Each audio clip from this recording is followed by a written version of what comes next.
and we are going to go tonight, part 2 of The Evil Within.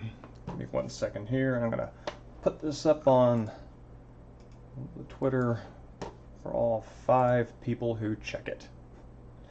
And I love all 5 of you.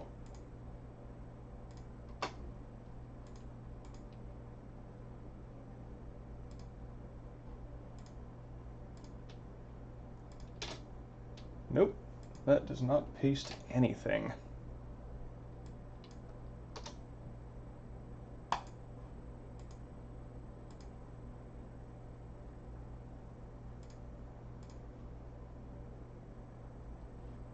Excellent. So, yes, we are good to go. Oh, while folks are streaming in to talk about the reading this week, well, since Tuesday anyway, I've continued reading Military Brats, Legacies of Childhood Inside the Fortress.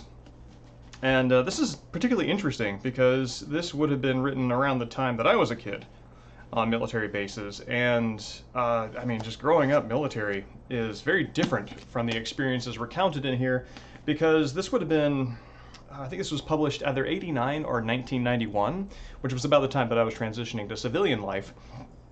And a lot of the accounts in here are from, boomers who were raised by, soldiers and officers who had served in either World War II, Korea, or Vietnam. And it's just like the generational difference in terms of Army culture is significant. They had a much harder time than I did. Sad to say. And also Pat Conroy's South of Broad. Continuing to read this, it is currently, I think it's kind of the weaker of Conroy's books that I've read thus far. Let's get chat up here. And most notably because the conflict, I don't know if you can see my book fold there. I'm about halfway through, and the conflict really hasn't even picked up yet, which is very different from Conroy's other books that I've read, from Lords of Discipline and The Prince of Tides, where conflict hit very quickly and a very loud note, and there were references to it. So even when there was atmosphere building, character building, setting building, which would take place over hundreds of pages, there was always something strident to refer back to keep you invested in some sort of story or conflict. And this one isn't really doing that quite so much. Yes, hi Theodore, it's good to see you. What's also interesting about this is the other Conroy books that I've read were written in the mid to late 80s, and were also set in, well, one of them was set in the 80s, and the other one was set in 1950. And this book was published in 2009 and is also set in 1989. And it's really interesting what aspects of life in the 80s are being addressed here,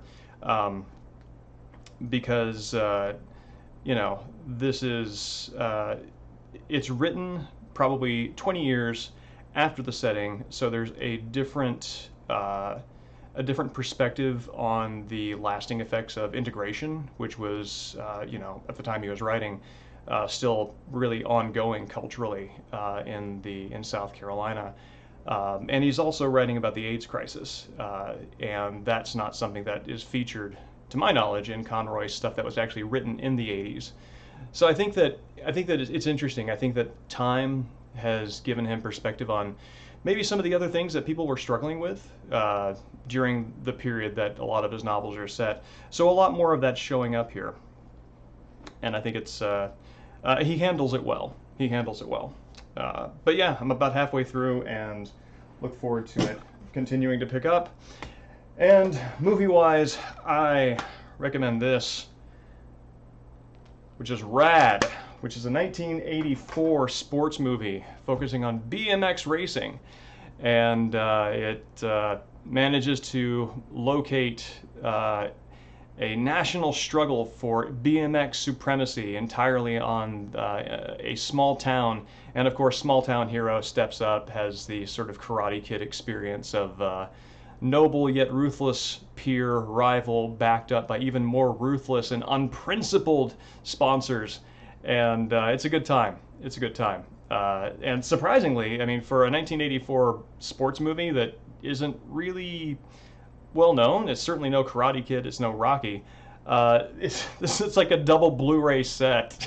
Like there's like a lot of love put into this, and so yeah, it's a fun time, and it's pretty much got every formulaic beat that you might expect from a wholesome, uplifting movie about a small town underdog in the face of big money.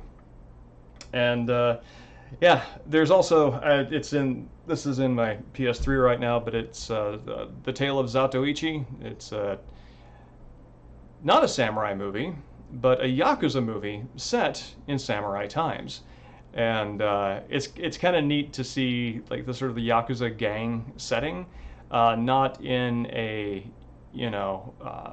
80s to 90s to 2000s setting like a lot of the yakuza games and some of the movies those are based on, or that they refer back to, but actually set in feudal Japan, with wandering samurai and stuff. So Zatoichi is great watching. I really like it, and I recommend it highly. So that brings us to 5 minutes in, and we are ready to get started. And I regret to say that the days are getting shorter, but they're not getting cooler. And I would like to register a complaint. You missed me talking about, in order, Military Brats, a psychological profile of boomers who grew up on military bases, Pat Conroy, south of Broad.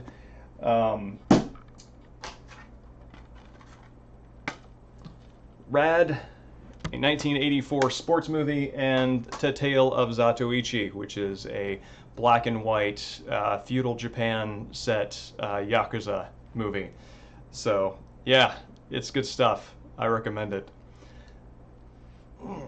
Oh man, it's brutal in here because I have to turn down the fan because otherwise the noise gets into the microphone and I'm just like sweating like crazy. Yeah, no, it's thick, but it goes by quickly. It goes by quickly. I've been able to cover like about 200 pages in about as many days. I mean, not 200 in 200 days, but 200 pages in about 3 days. So yeah, it's engaging. I recommend it. So, Evil Within 2, Part 2. I'm going to have headphones on for this. So, 1 second. Let me get the TV clicked over. Oh. Nope, come back.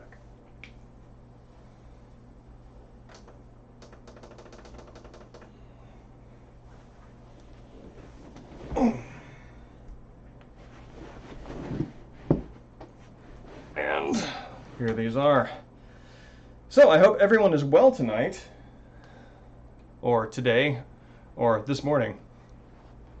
There's a 2003 Zatoichi movie? I did not know that. No, this was 1962, I think.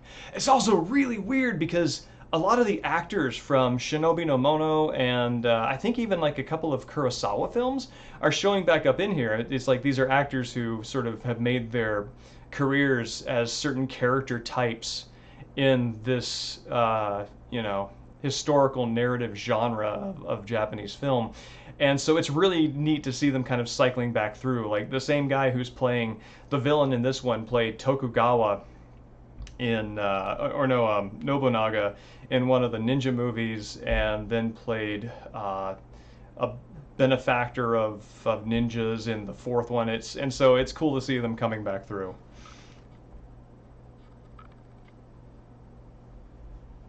Evening Dreambaum. Oh, cool. No, I'll look at that. I'll look at that. Um, that's really cool. Yeah, the Criterion Edition Blu-ray has they skipped putting a commentary track on the movies, unlike like the Kurosawa movies that have Criterion editions. Have got some very good commentary on context and style and things like that. So you pay attention to things you might otherwise miss. But the Zatoichi movies don't have that. They just loaded a lot of Zatoichi movies onto a single disc. So yeah, this one's got 3 of them on there, and they're very entertaining. And also very quick watches. They're like an hour and 15 minutes. So, oh God, I hope this isn't too loud in my ears. Let's find out.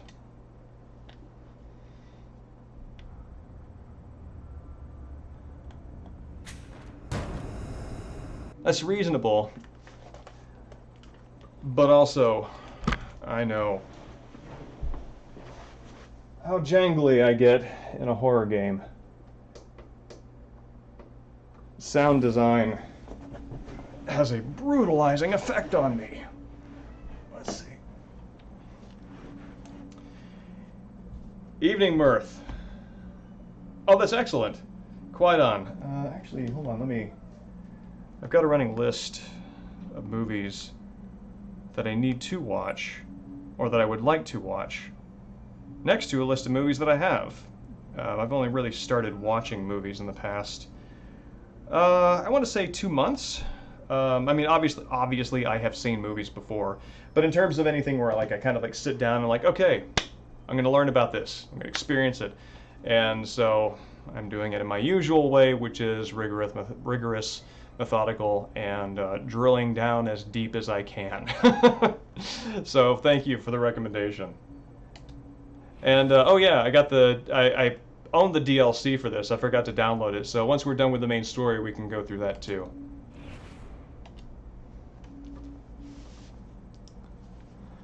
All right.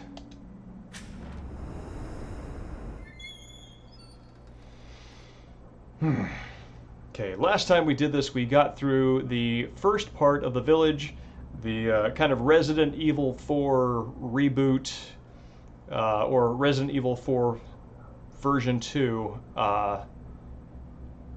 scenario. And now we're still in the village. We're following the doctor who has since found Leslie, who is our sort of quasi-catatonic, mumbling mental patient. And, oh, wait, here it is. Who holds the uncanny key to this nightmare. Leslie was being treated here years ago. He'd come here thinking it was familiar and safe. You know where we are? Just ahead is the hospice my brother runs. He'll take us in. That didn't answer my question. I honestly don't know. For all I know, I'm losing my mind and you're just a delusion. But I'd like to think I still have a shred of dignity and an obligation to protect my patient. As an officer of the law, you should too. I hope his brother's not a jerk, too.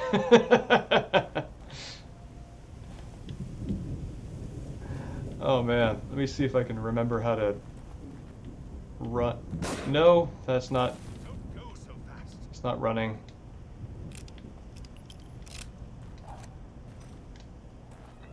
Okay, there we go. Sebastian, awkward as a teenager. I meant to run, but whoops. I fired my sidearm. So here I hear the, yeah, no, this doctor's, no, I can't go into first person in this game. I always find it very charming that he has a brother that he can rely on. I like family connections like that showing up in situations like this, even though it doesn't turn out well, obviously, because it's a horror game. It still touches me.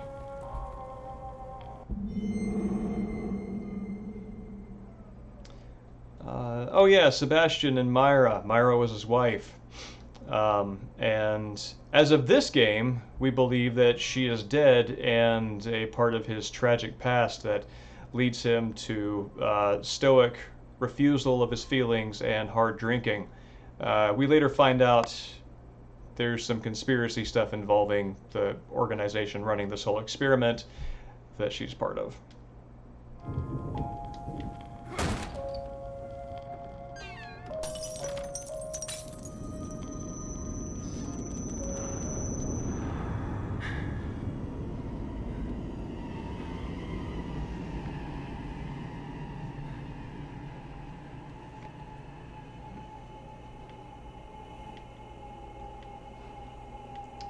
thought I saw the nurse there. I really like how they don't even have to change the environments very much to get the nightmarish dream logic feeling of these places. All they have to do is change the way the camera bobs and change some of the lighting, and it's effective. So that they really zoom the camera close on Sebastian here and make it bob more, so you feel like your perception, your awareness of the world is off. And that little stagger is so nice.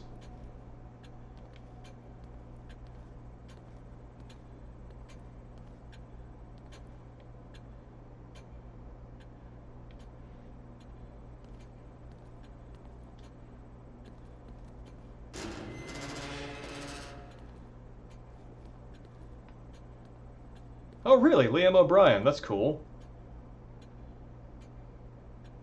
Yeah, no, he's got like 2 lines, and I think he's already dead at the start of it.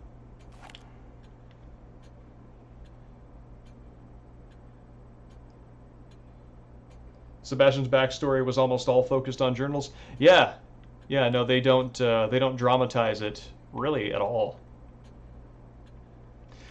This Crosshairs has always been very interesting to me, and seems like such a designer focused choice, because at all times you want to know where the center of the screen is so you can aim, even if you're doing something quasi cinematic with the camera to kind of make it feel a little more horror moody, but they don't want you to lose track of what functionally you're going to want to do with combat, so they just have it superimposed over everything.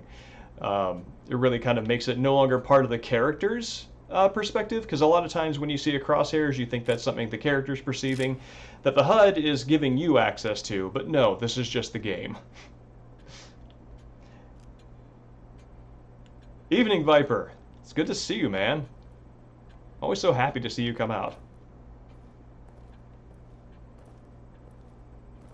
Is this a roll of toilet paper? No, that's a cup of coffee. Very different morning functions.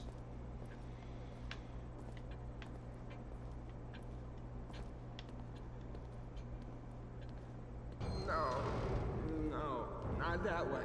No,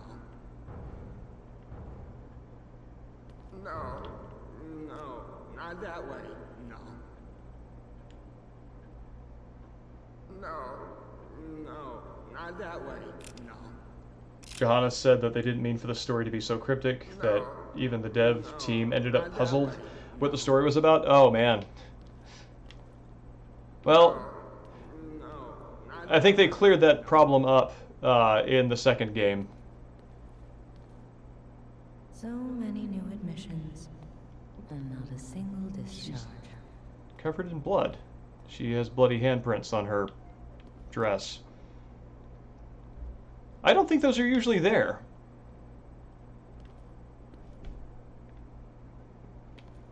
Yes, Ark. Go get your coffee. I listened to an 8-4 Play podcast. Let go of me! Let go of me! What? Oh, God.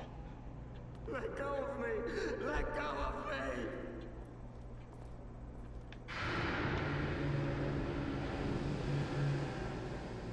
There's something up there. Oh, man. Yeah, this game does this. Enter a room, the entrance is gone. They do that in Evil Within 2 as well, and I really like that effect. Fine.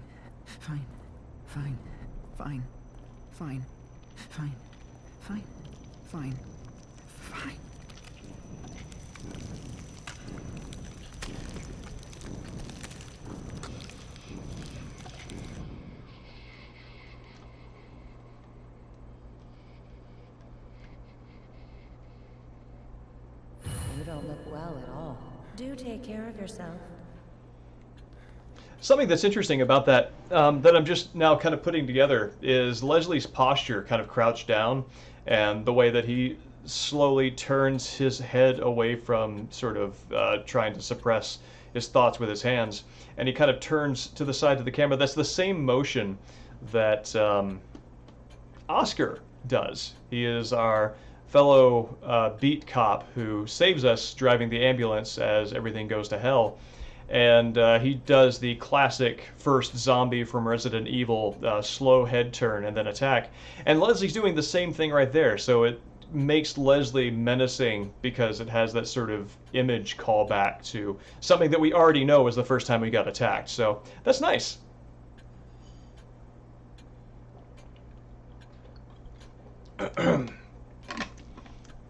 Evening roundelay. And yeah, the way they play with space is really good. This game has... there are other games that do sort of impossible space things with the level design, but this game is my favorite. And I mean, in large part because I like Sebastian a lot. I mean, you know, the gruff, stoic cop is an archetype that can be done badly, but it's an archetype that I enjoy and like to see it done well. And this one does it well. And evening roundelay, I don't know if I said that or not. My short-term memory is bad when I'm talking. Oh, but yeah, I listened to Johannes on the 8-4 Play podcast. He was talking about The Evil Within 2, and he seems like just the nicest guy.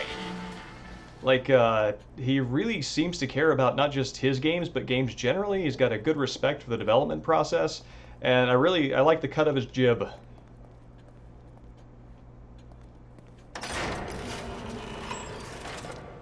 Let's see, what kind of brain stab do I want? I can upgrade my sprint time, and I will.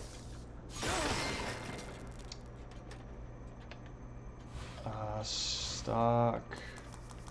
Yes, matches.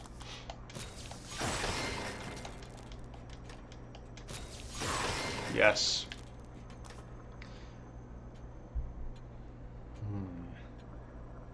Trying to think. Agony bolts.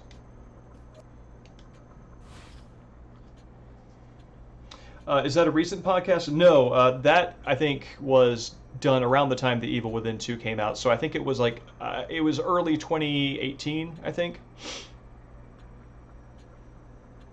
Oh, he had an Evil Within 2 interview on the Bethesda stream this month. Oh, cool. That's really cool that he's still talking about it.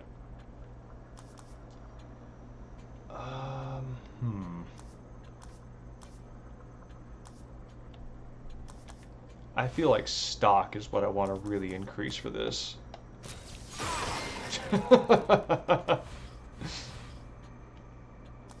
And this is also... So yeah, the things that I'm increasing first are not really the heavy hitting weapons, but the things that are tactically useful. So like when you do a flashbolt and you blind them, you can not only escape, but you also can run up to them, crouch, and kind of shiv them underneath the chin, and it's a one-hit kill. And that's useful, so are matches.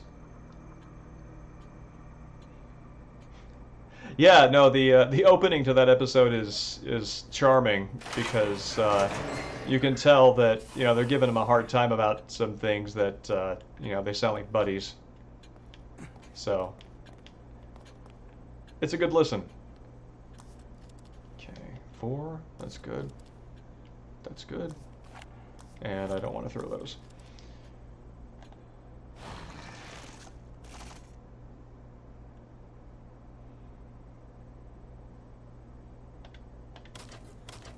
Cool. No, okay.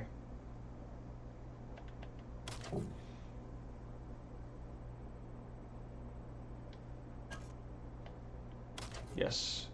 Agony Bow is just by far and away the best weapon in this game. You're right, Dream Bomb. That's the sense I got from it too. All right, now that we've upgraded. Oh wow! Wow! I went on to PSN Plus and downloaded all my old save files, and jeez, forgot.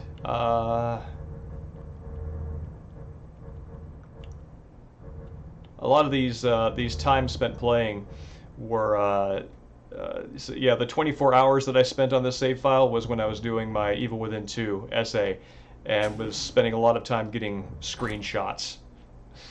Jeez. Good times. Alright, so I'm gonna check if I have the key. I don't think I have a key. I do not. But are there any bullets left? Yeah. Great.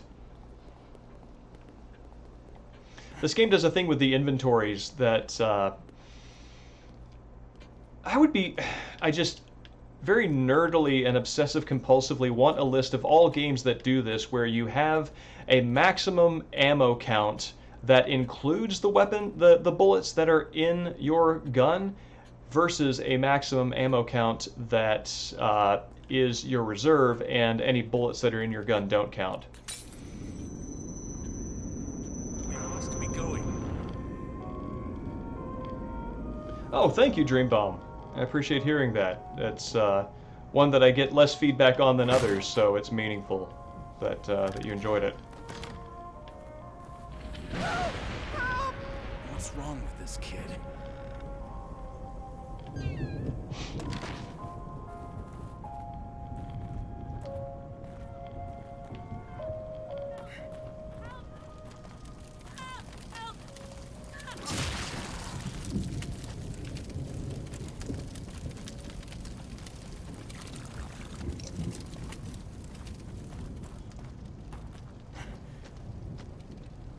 Oh, weird. How much goo do I get for that? Oh, 1,000. Nifty. I do know about the pig. But I only found out about the pig after I had played this game to death, so I don't really remember how to do it. Ark, if you remember how to get the pig, I will do that on stream.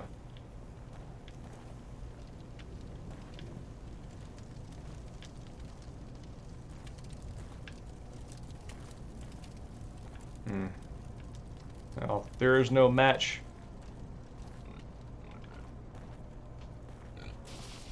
Oh, you have to burn the hanging bodies. Okay.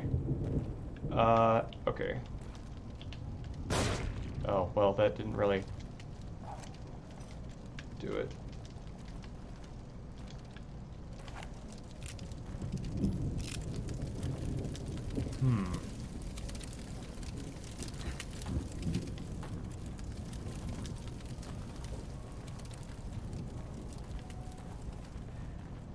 There's no time for fooling around.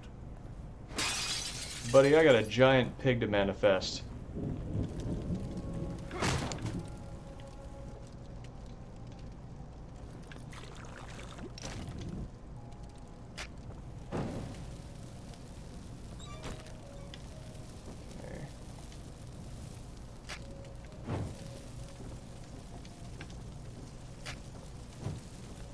Alright. That's 3 hanging bodies burned.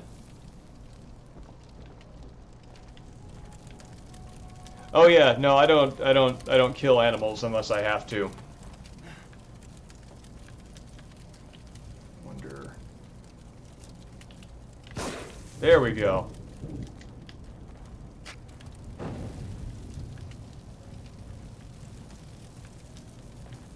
Jesus, the skulls are huge. Evening Toe. We are currently in the process of manifesting a large swine. And I need to burn, I think, 1 more body, but I don't know where it is. Say maybe it's up here.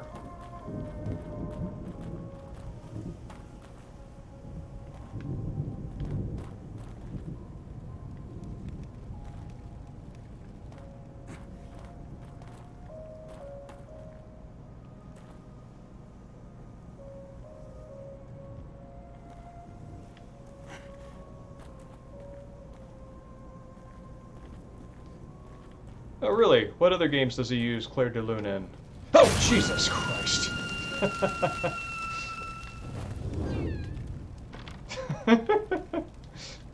That's, you got me. We must be going.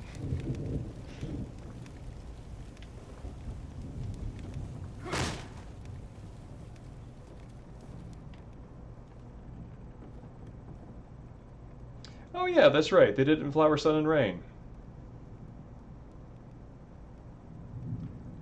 Up the dead-end alley near this building. Oh, yeah, yeah, yeah. Okay, okay.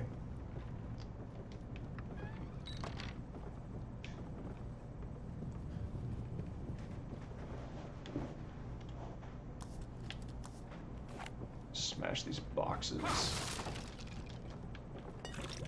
I like that some goop is just on the ground in the wild, and then other goop has been considerately bottled up for you. Why, thank you.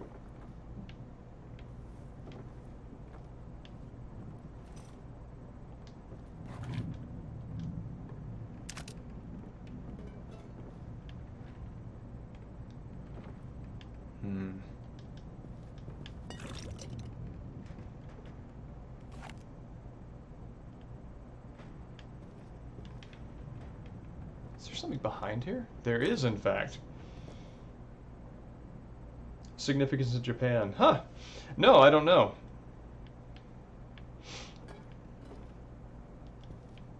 I think Clair de Lune is... It has the same sort of relaxing feel that a lot of kind of like big band jazz or a lot of the slower big band pieces do, that enable an ironic sense of security, kind of like they use, kind of like 2K uses for in the BioShock games. Here we go. Don't forget about me. Oh, butts. We must find my patient, Leslie.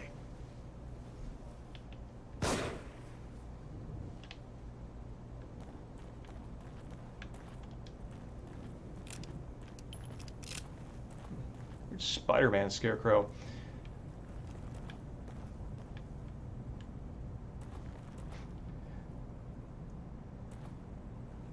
Evening, Nindiff. Favorite element of Evil Within 1? I like the matches. I like the fact that everything is apparently has a kerosene coursing through its veins and is ready to combust at a moment's notice. And I also like it as a way of using downed enemies as traps for other enemies, and also a way to tactically destroy them, but also with limitations on it, so you can't just, like, you know, crush everybody's head. You have like a number of matches that are limited. So that's my favorite mechanic that unfortunately did not get carried over to the second one. So there we go.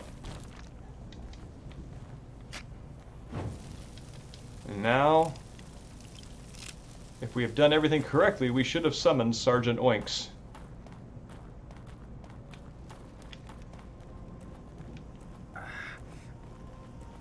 Yes, it's Lieutenant Bacon.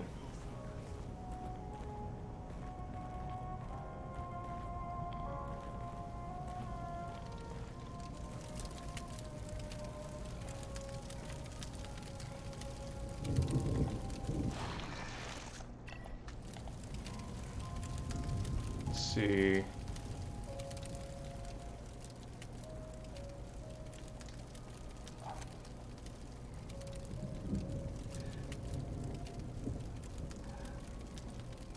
We must be going. So, prefer to Evil Within 1 over 2. I think I like... That's a tough call, because I like the Evil Within 1 very much, but I like it for a lot of the roughness that got polished out of Evil Within 2. I think that the Evil Within 2 is more narratively sophisticated and has better developed gameplay. But it's kind of like, if I'm asked what is the best Silent Hill, I will say that Silent Hill 2 is the best, but my favorite is Silent Hill 1. Because it is janky, it's explorational, you know, it's exploring things in the game design, and I like that a lot. And it's the same thing here.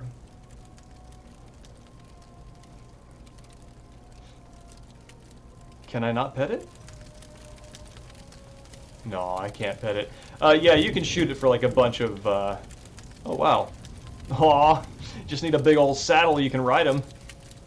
Now that would be a game mechanic that would make this game superior over Evil Within 2. Yeah, he's a big boy.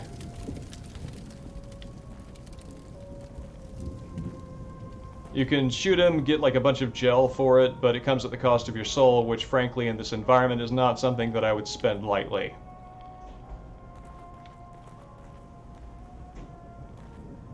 I agree, Dreambone. I agree, they work well together in tandem.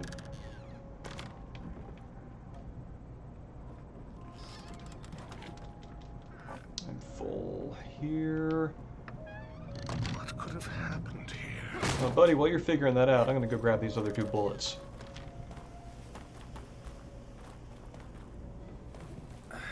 Alright. I've been playing Nier Automata for the first time, so my my instincts are to just like run everywhere, dash everywhere, as in any Platinum game, which you know, doesn't have a limit on that kind of mobility.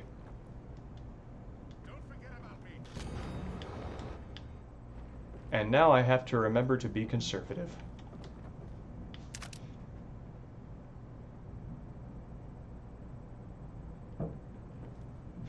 You can excuse the clipping because it isn't real. Yes, we have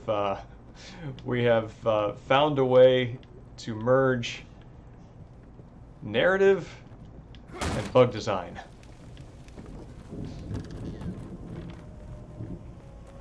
Oh yeah, I like Automata a lot. I'm very late to the party on that, but I mean, it's a Platinum Games action game, so it's like, I mean, they already have my heart.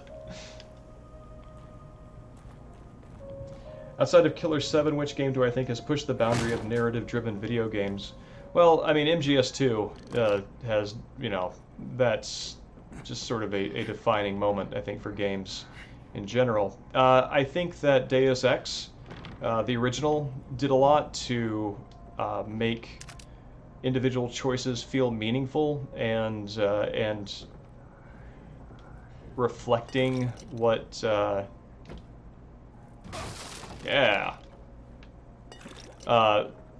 to make player choices feel meaningful in the exploration of a character and his development. And so I would put that up there too. Also, it was the only game where I could go through the training course and functionally be a head rolling on the ground across the finish line and succeed without being penalized. So it gets points for that kind of emergent moment. Oh God!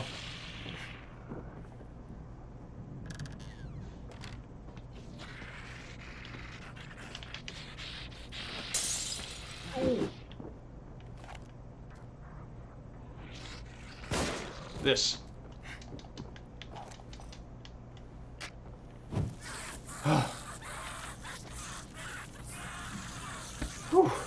I didn't think any enemies had actually spawned yet.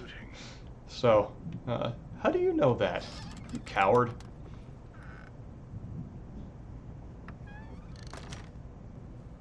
I'm sorry, Swedish X. If the stream is buffering for anybody else, please let me know. I'll see what I can do. Also, if you find any problems with audio balancing or anything like that, let me know, and I will address that as well. Yeah, I feel like The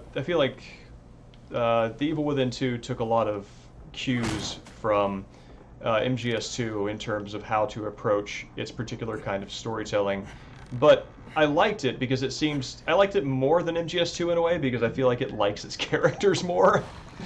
And that goes a long way. Thank you, Peacher. I appreciate that. Alright, a gear.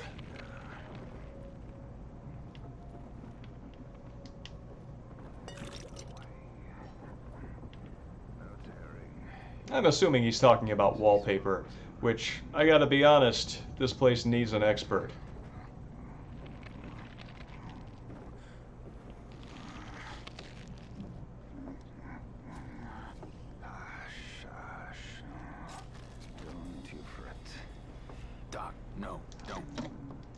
Valerio, it's me. The good doctor is here.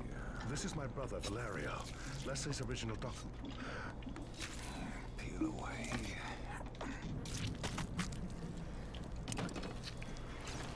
Yes, expose everything.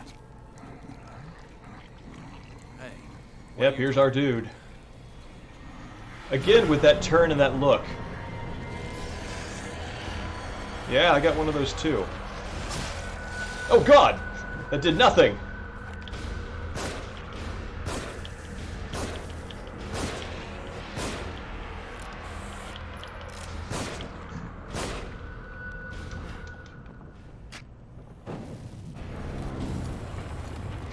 Wilford Brimley, you're right.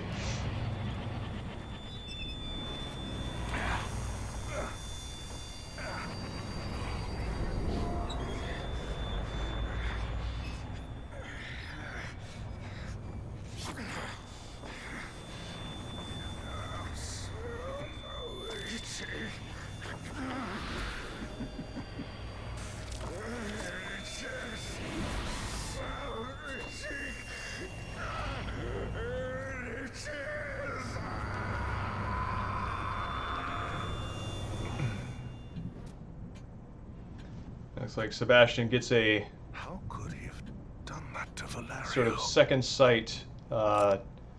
Sorry, I just burned your brother in front of you, but don't take that personally.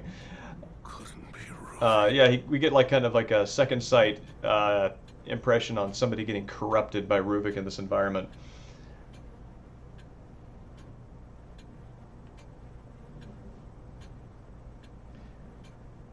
Yeah, no, I mean, Valerio, I mean, nobody involved in this whole experiment is really, really morally absolved, but Valerio at least seems like a decent enough dude, and we hope that this surgery was, at least at the outset, well meant.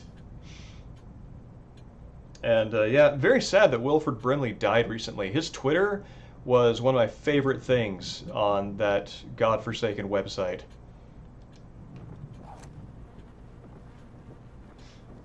It's, he was a... Oh, yes, the old keys inside the thing business. It was upbeat, and he was like everybody's uncle. It was lovely. Deus Ex Invisible War. I haven't seen that. And yes, Theodore, I agree. I think that's one of the things, that is actually one of the things about Evil Within 1 that I like more than Evil Within 2 is, let me see if I can get a good lighting, is Sebastian's face, again, like I mentioned this in the previous stream, it's longer than I'm used to seeing in male game protagonists. It has, you know, some handsome qualities to it, but it does feel very, it feels very lived in, it feels inhabited, and it looks like a stoic mask. More than, ironically, the more expressive Sebastian in, that's right, we're up here, right? The more expressive Sebastian in Evil Within 2. Yes, his Two-Face is very dad.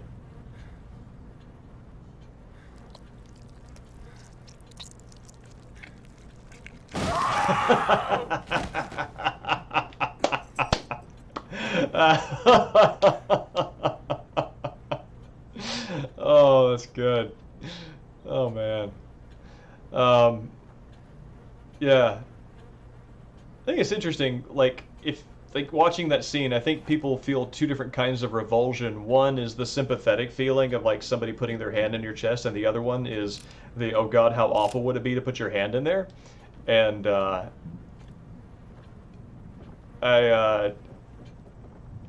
I don't consistently feel one over the other. Ruvik? No, he couldn't have. It just seems to be, they alternate every time I play this. Yeah, I think the Evil Within Two-Face got in the way. I mean, I think the thing is, in Evil Within 2, he's supposed to be emotionally relatable. Leslie? That came from outside. Yes. and I think in this one he's supposed to be emotionally forbidden. Let's see. Can I see anybody through this?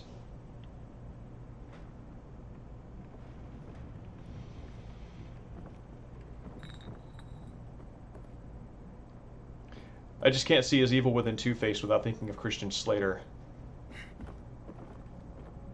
Which isn't bad. I mean, Christian Slater's not an ugly man by any means, but it's an odd thing to continue to think about every time I see him, you know, realizing that that Myra's alive.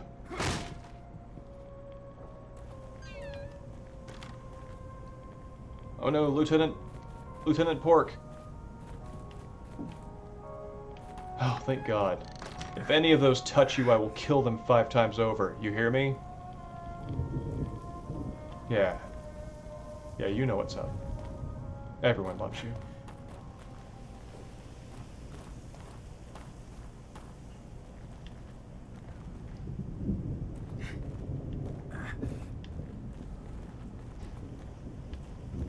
There's a dude around here? I saw something move.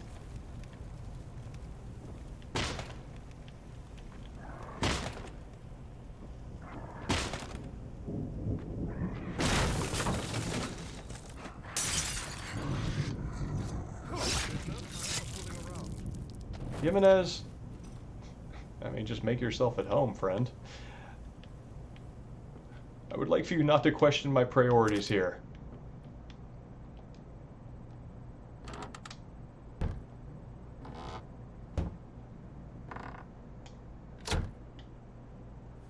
Cool. It's like, wow, that's really dark. Like all pets that humans claim to love, is because killing them wouldn't be worth it.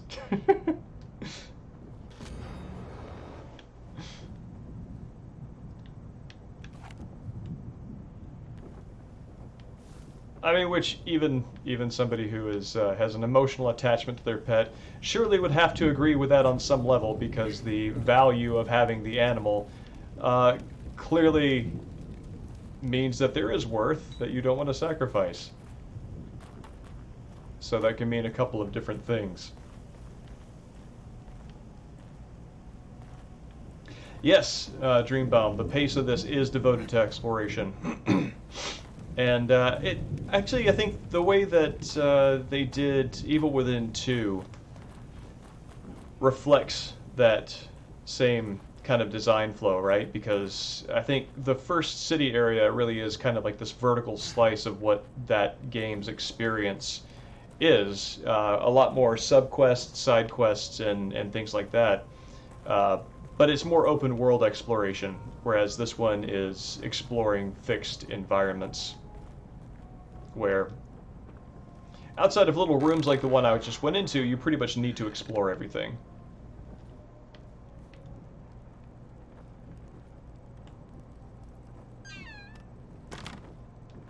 It also kind of makes me think of, I mean, RE4 does this.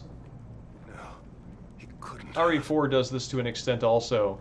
If I'm thinking about how the village seems more open and, well, no, I don't think that's quite correct. It feels like there are more places to explore in the village than happen later in the game. Let's see, what are we looking at here? That just looks like a bunch of the same photo of a dude on a horse.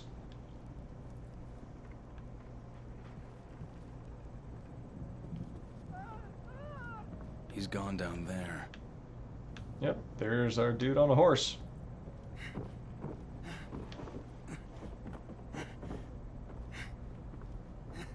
Oh god, this. Okay. I do remember this, and I hate it.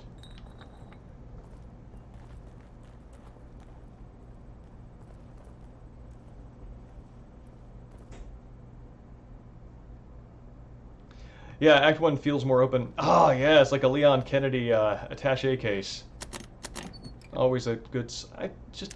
A whole attaché case for one bullet? No.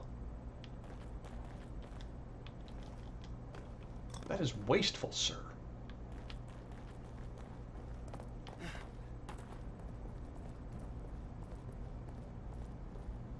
Yes, I too remember dying many times here, and I also remember this window being particularly upsetting because the vulnerability of being able to be observed from the side, that uniquely weirds me out.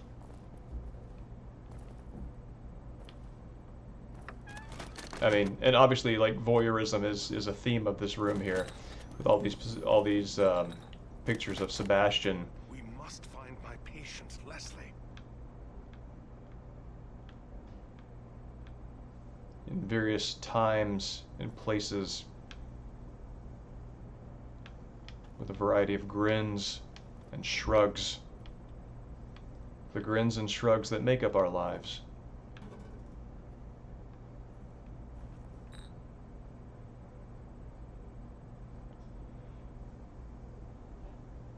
The reason for the oh yeah, backtracking of RE4 does give that feeling. Yeah, the looping, the fact that you keep returning to the village as sort of a hub makes it feel like you are, yeah, Jesus, dude, that you are exploring, even though you are just following a linear path.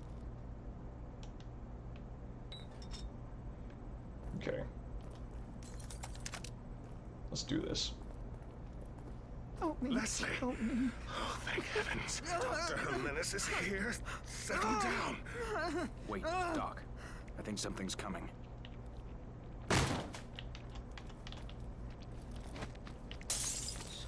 No! Oh God.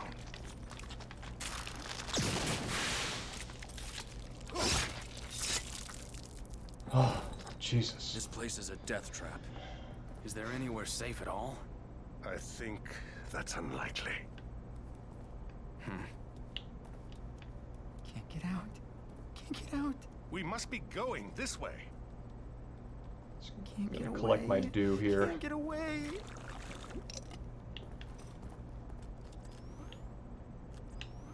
I do like that that extra bit of juice you get for killing the first kind of a new enemy, and this is neat. I've never heard this before. I hope that this comes over the stream.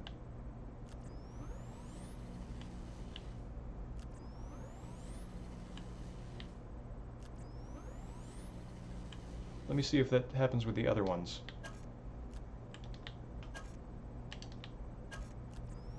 It does not. There's a sort of electronic or electric wine that you get. Yeah, that's neat. That's a nice attention to detail, especially since it's not very loud. Yeah, I'm spiteful. It's not very loud, so you probably won't hear that in other circumstances.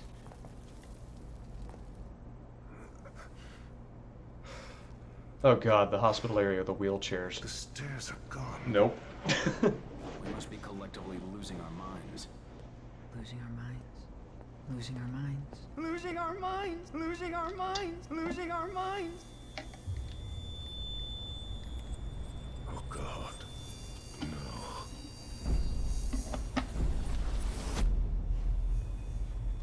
Rovik. It is you. Leslie. Who the hell are you? No! Don't follow! Just gonna check in here to see if there's anything left. No. And oh yes. Also, Ark, you are right. I think that that What the? probably is to catch you Doctor? up Leslie? on important items that you missed. Fuck.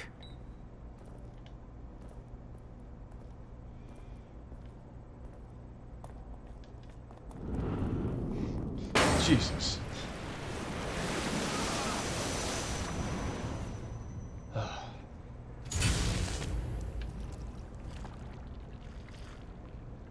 Oh, I hate this area.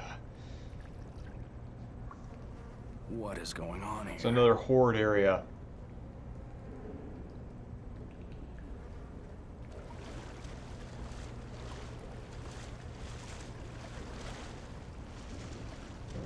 there are also a bunch of traps here. I would like to grab this, please.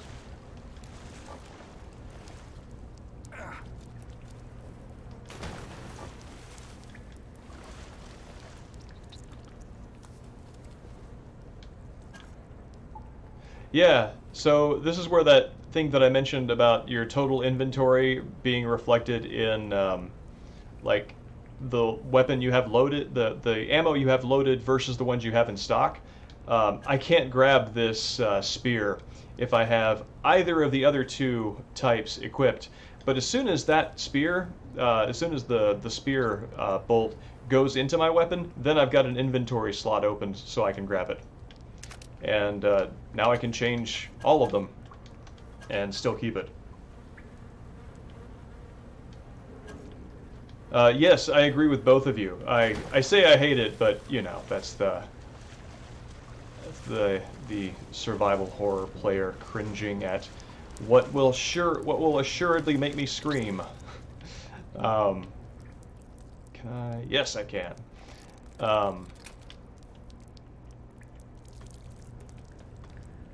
It is a very RE4 area. What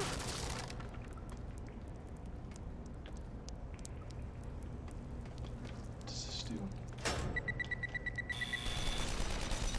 Oh. Okay.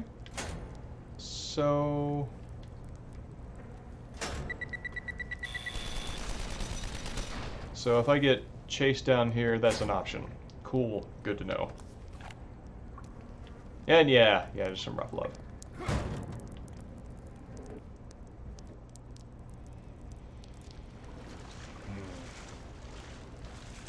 I do want to be sure to disarm. Well, I don't know. I can use those traps to my advantage. I don't know if I want to disarm all of them. These, yeah, there's no good reason to keep these around. Ah. All right. That hurt a lot.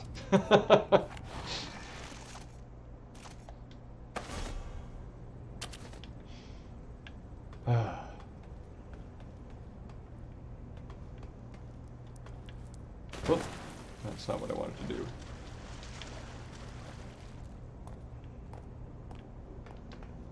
Let's see if I can run and jump across here. Yes, I can.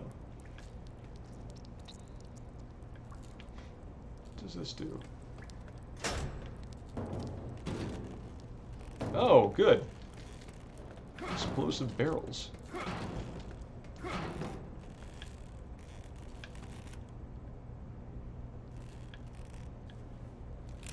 I hear...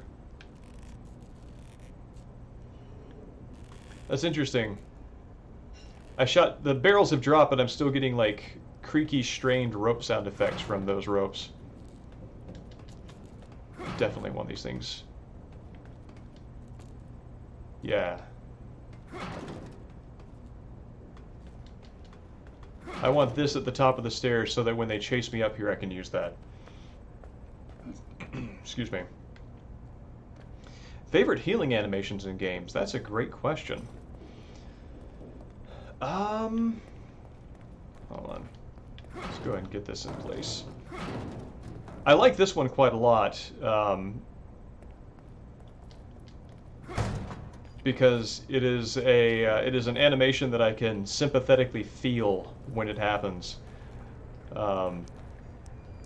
But gosh, I can't think of. I do like Killer 7's, even though it's not an animation as such. It's just kind of like a UI moment where the thin blood goes into the third eye.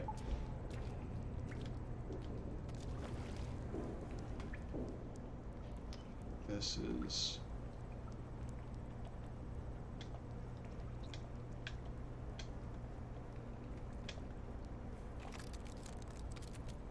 cool.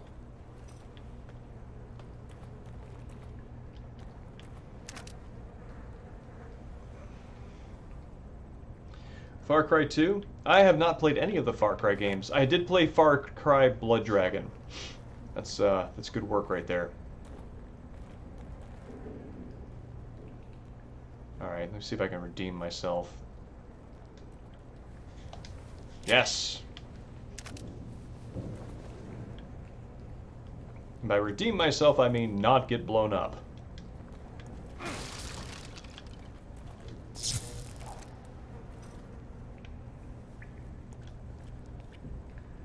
Okay. I think I've got this place ready.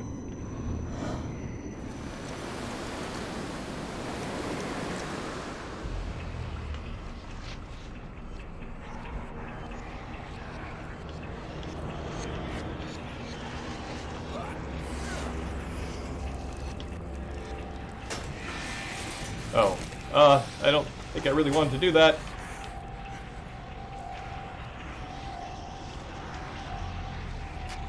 Oh, too soon? Nope.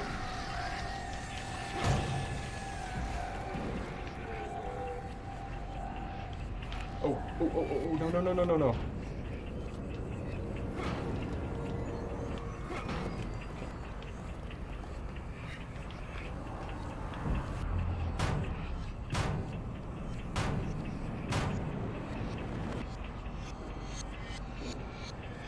You can do it.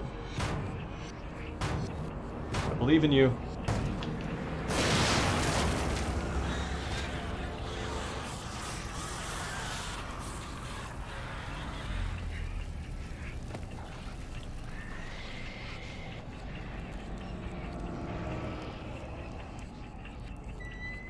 Ooh, I will have that axe, thank you.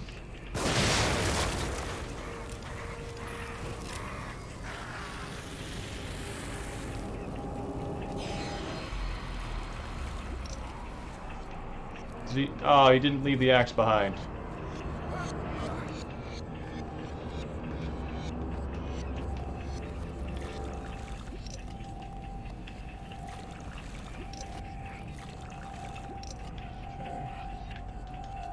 Oh god, someone's out here.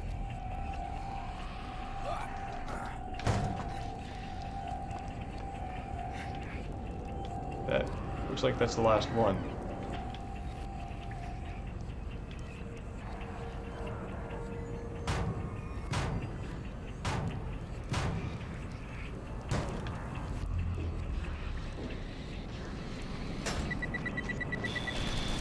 Oh.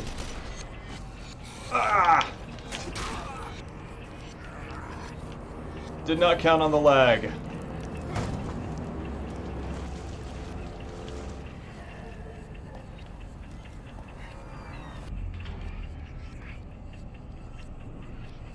Oh, interesting. About Far Cry 2's healing.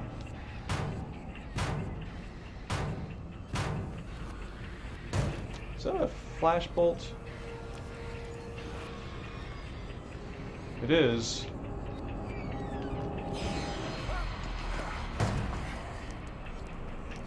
Alright, we're gonna do this.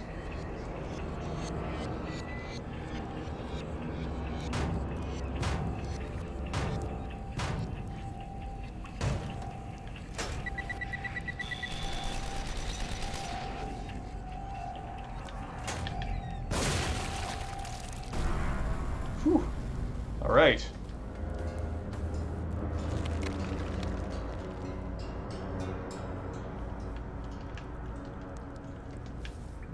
No goo for that.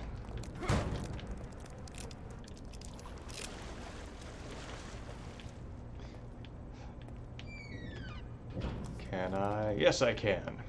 Ooh, a shock bolt. Excellent. These are also very good.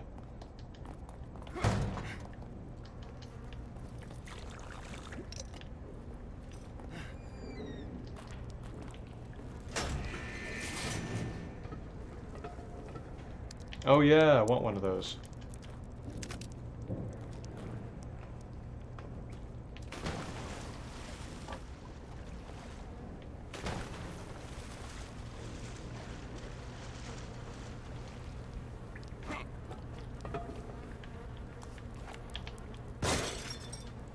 Beautiful. Blowing yourself up at least 3 times. Yeah, this on hard, this area has given me a run for my money several times. There's also a surprising lot you can do here, like draining all of this. I think if you drain all of this, no, Ruvik spawns all the enemies. They don't just arise from nothing. But yeah, there's just a surprising lot you can do here. They thought about different ways of having this encounter turn out well for you using the environment, and I like that. Oh god, we're going back to Evil Beacon.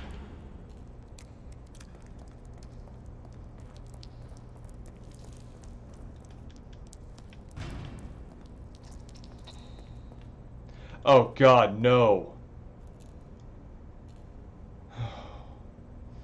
I know what's coming up. And before I do that, I'm going to take a quick 2-minute break because I'm going to need to collect myself for what we're going to deal with right now. Laura.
Alright, so because we're about to deal with Laura, I'm going to bring in what I'm going to call the big guns, which I usually don't utilize during the stream, but this calls for it because Laura terrifies me. This is easily everything that could be wrong with life is in this character, and this is the scariest boss in any game for me. So requires special fortitude.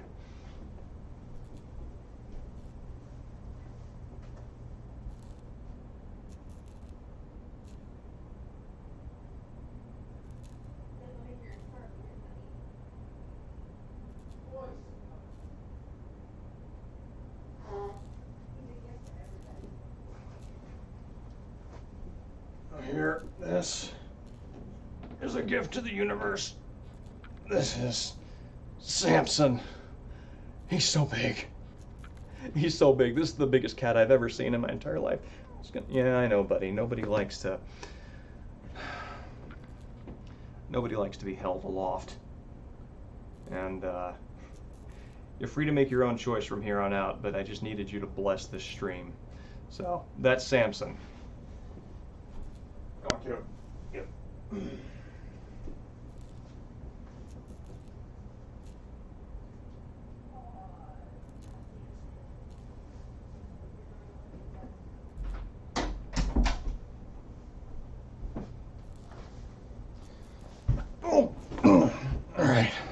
go. And cool. We're good.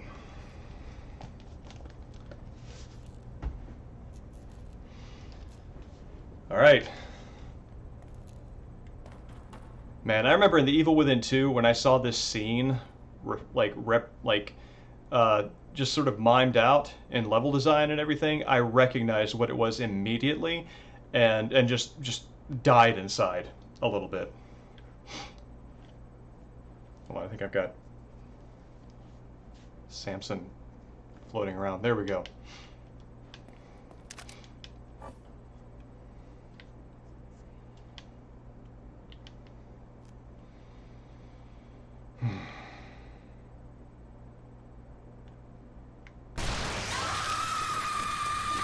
Yep, that's it.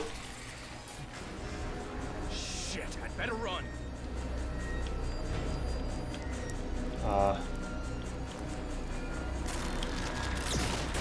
Oh God!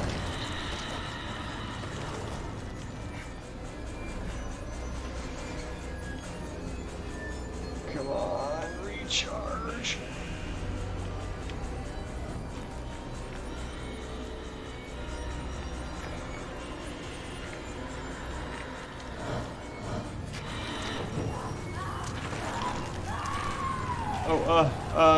Yes.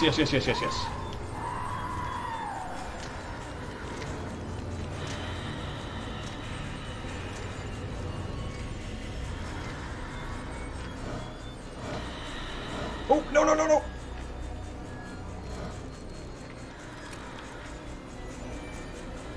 What is it with you? Oh, this kills me. Okay, go.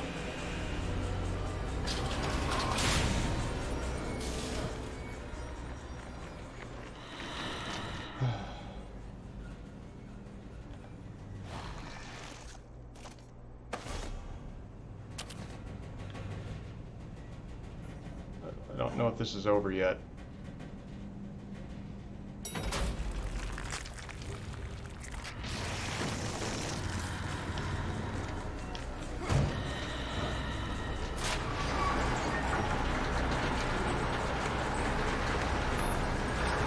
Yeah, I will die on those spikes, whatever.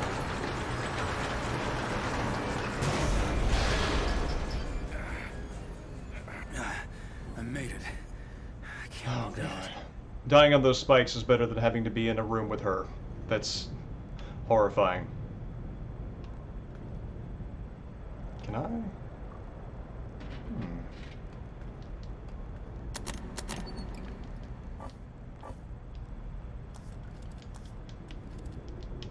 I cannot. Let's see. Can I kick you? Is that a thing we can do here?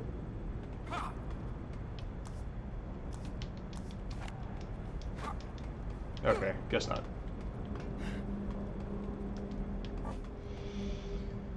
Thank you. That's it is the most distressing boss in any game for me.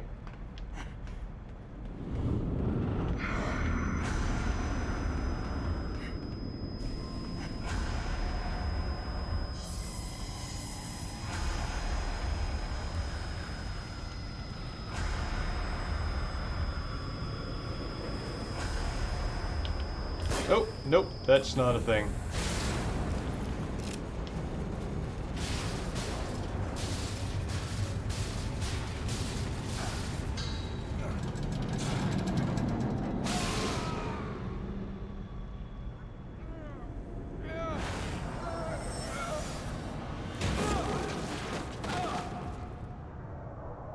Oh God, those transitions are so cool.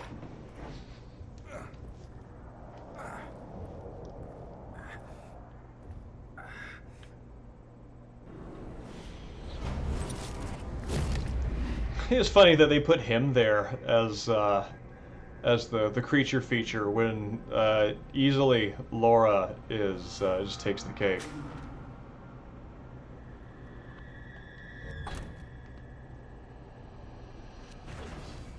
Yes, they do an excellent job with the transformation of like physical space and dream logic and that sort of thing. I like it.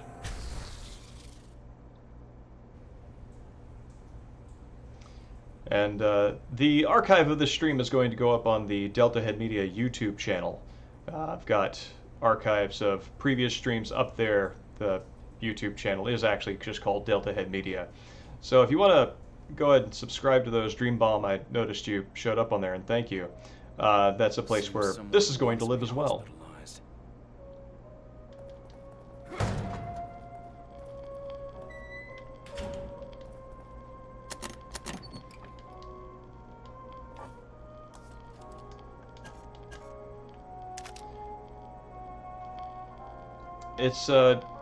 It's interesting how they gate your ability to save by your interaction with Sebastian's lore. So if you don't pick up these little journals, then you can't access the next save point. Though I wonder if that blocks all save points, because I have never passed one of these up. Oh yeah, Downpour's good. Downpour is, I'm enjoying it. Yes, when I say something is good, that means I'm liking it. It doesn't mean that it's going to necessarily match objective or even popular standards. I mentioned that I'm enjoying it on Twitter and got some well-meant pushback on it, which is cool. Crimson City is so edgy.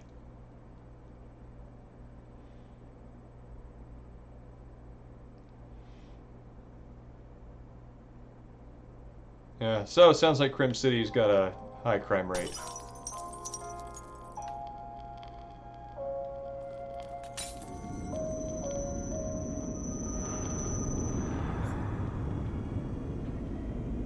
Necessary for me, my ass.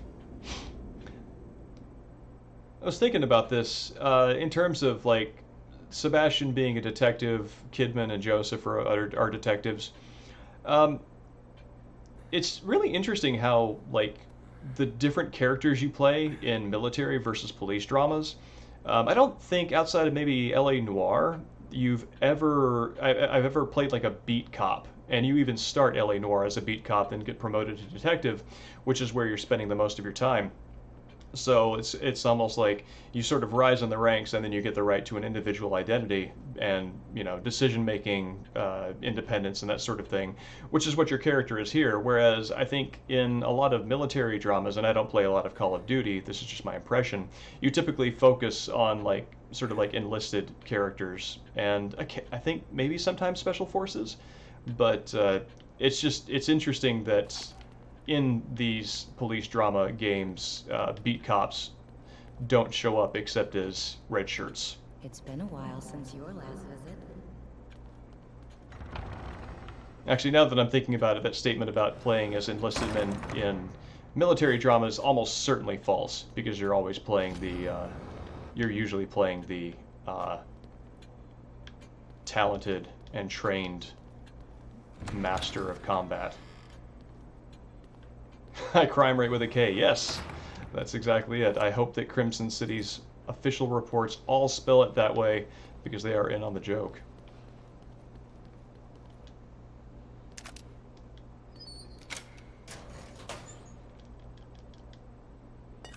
All right, thank you.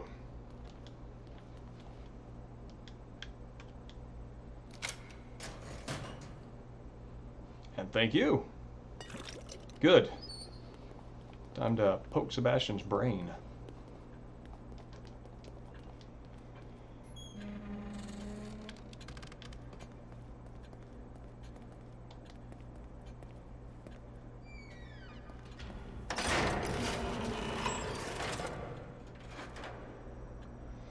Okay, let's get these matches up to full. So, good. Let's get that maxed out.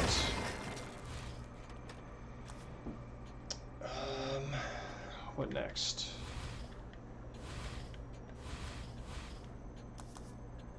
Melee is almost useless in this, so I'm not going to really spend money on that. This could be better, so we're going to do that. This also seems like the obvious first choice to level up, and I should probably give that attention next.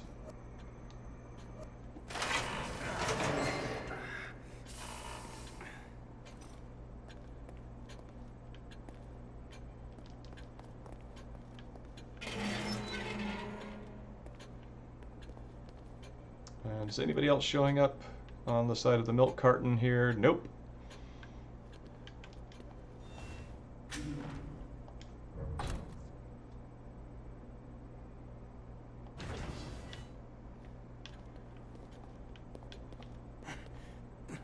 Can I? Yeah. Okay, cool. All right.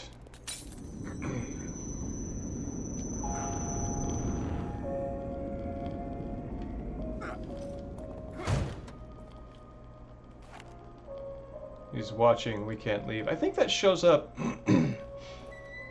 earlier. Oh god. This is where a lot of the invisible enemies are.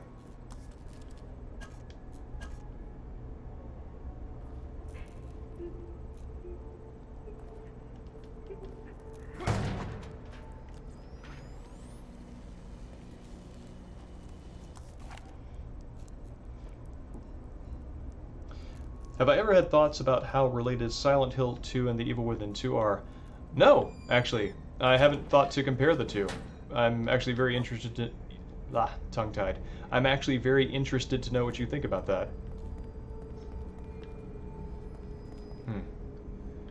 Maybe as an effect of the fact that we've gone from open world-ish areas to more streamlined play, I can no longer hide under beds, it seems. Oh, God. Let's go, buddy.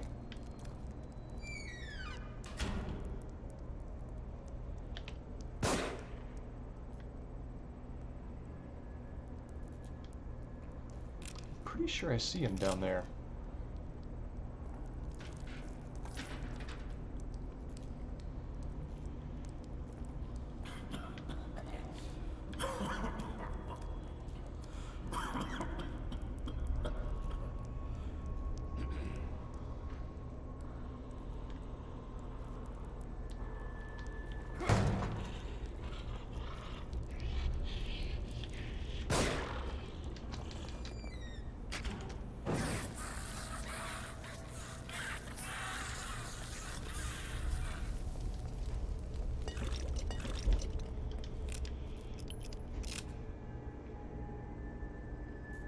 Thinking about how the town of Union is affected by minds making up the virtual city, and how Silent Hill reflects the psyche of the people in it. Yeah, that is a very good point of comparison, and it's. I'm gonna go increase my health real fast.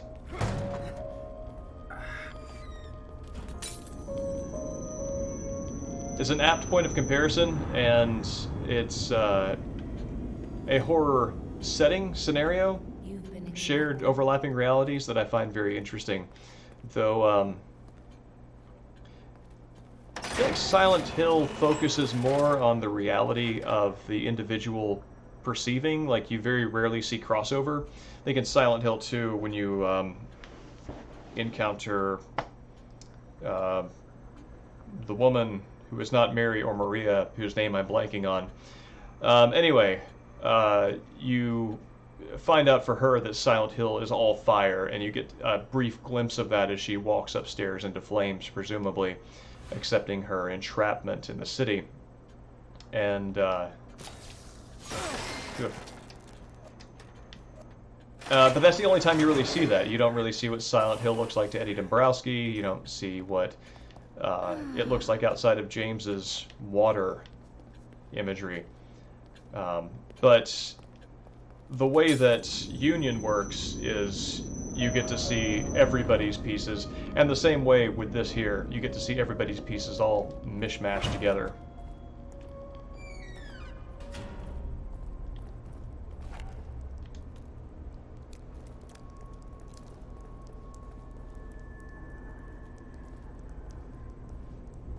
Okay.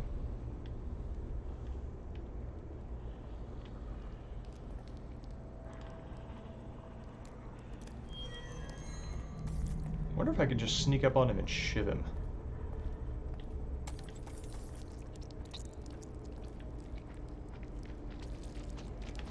Oh god.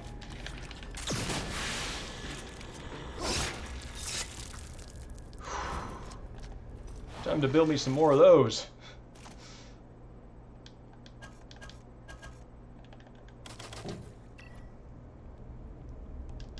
God, these things are monstrous.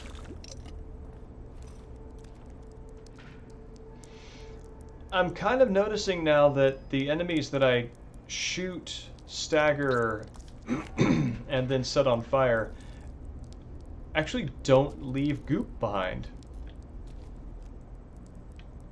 Oh, that's a painting. That's not a person.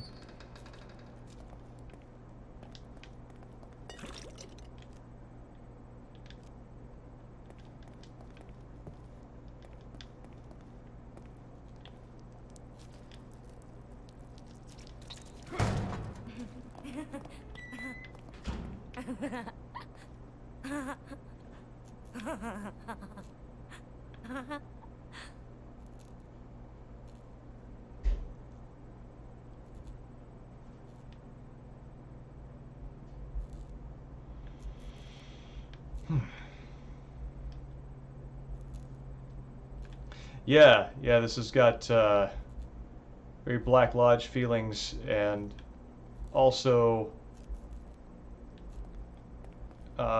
reminiscent of the opening areas of Evil Within 2, with the villainous aesthete, whose name I'm forgetting.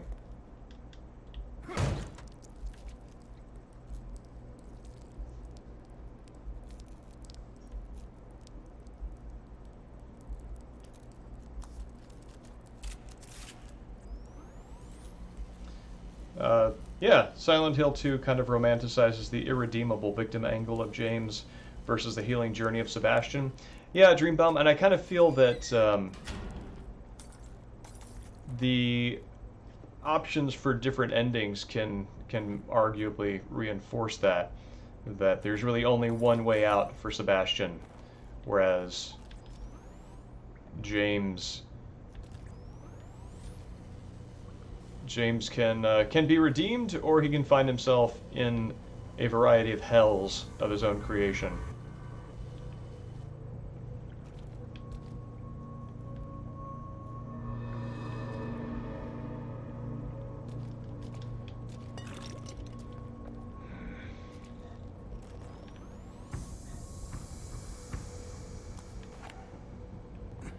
Looks like I have to get down.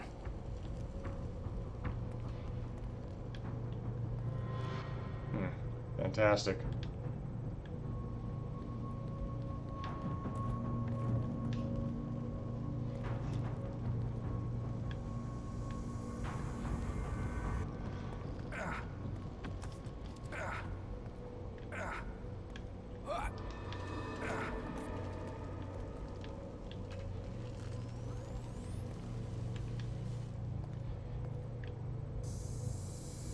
Okay. Oh God! The rat with the statue on the back. Okay.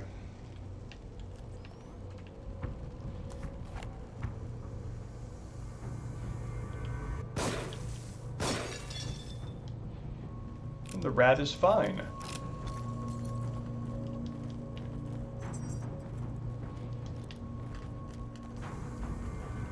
I mean, honestly, if the rat did me the favor of bringing me the damn thing, I owe it its life.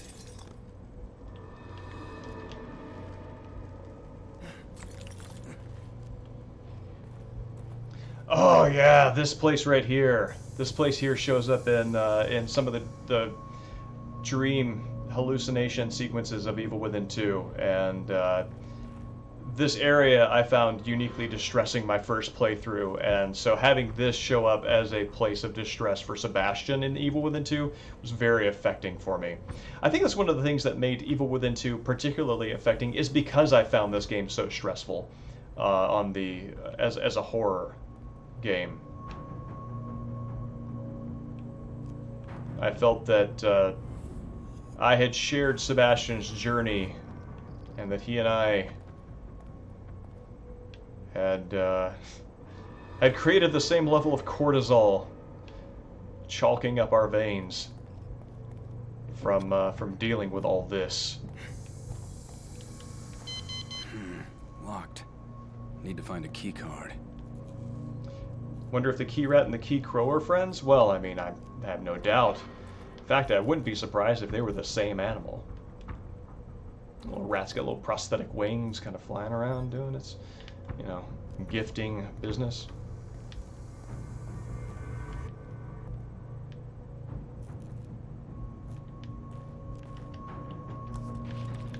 No, you don't.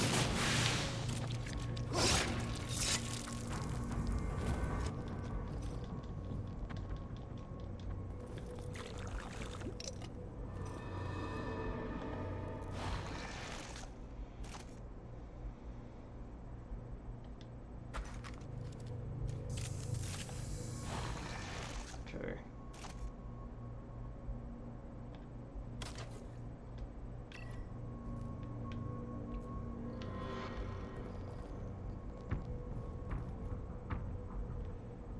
I really do like the visual cues of the hospital equipment getting knocked around as these things are approaching.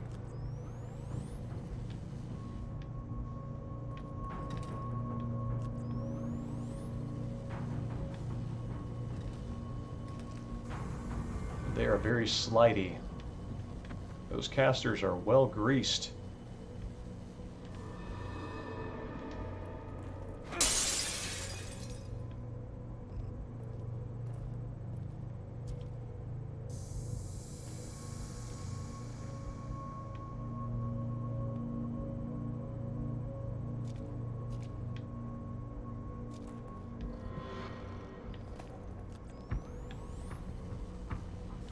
Okay.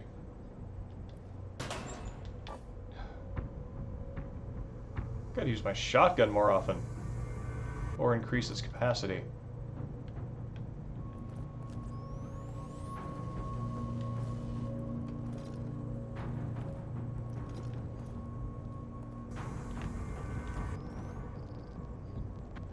Okay. I think the thing is just floating on its own. Please refer to note about greased casters.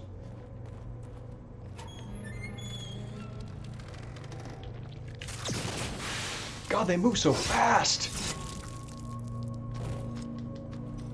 Like that chair got kicked over and then he was like right in front of me. It's monstrous.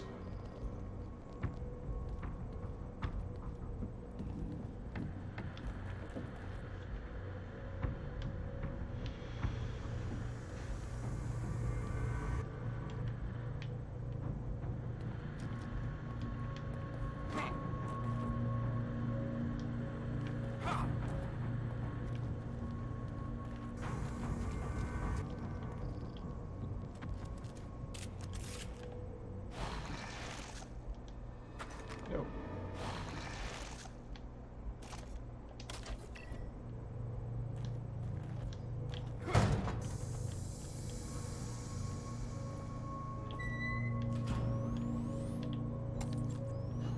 Okay. Seems all clear.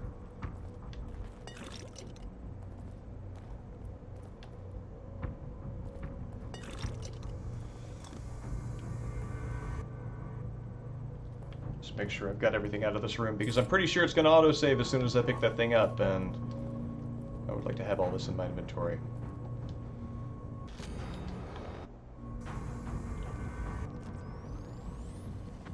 I am clutching my pearls. It did not autosave.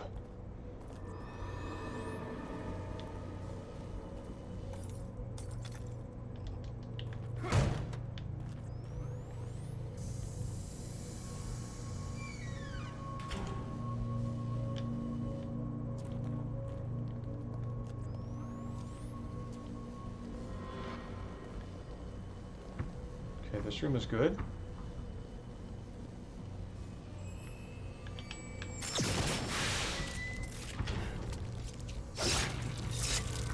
And now this room is better.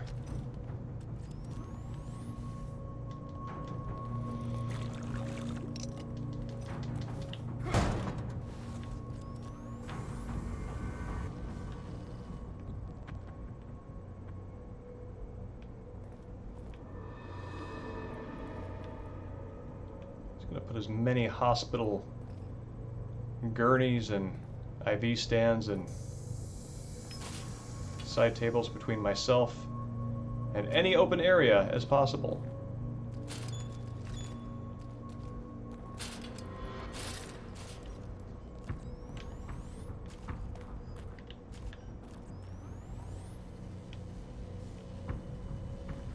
Okay.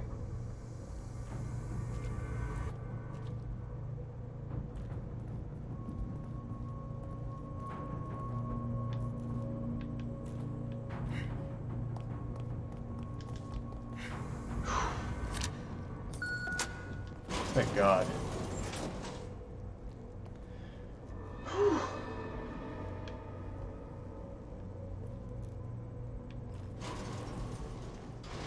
All right. That's over.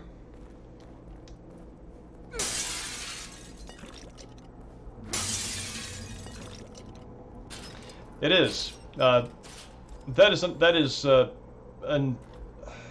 part of the reaction to this game and its critical reception. That I feel that the fact that this game is genuinely very frightening gets overlooked.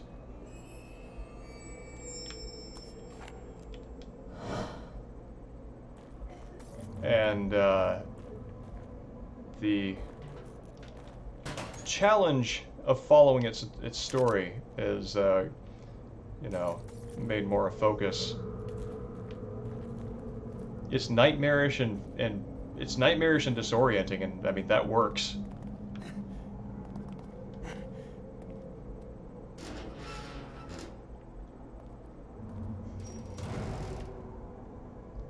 Oh, I love this. This is one of my favorite areas in the whole game.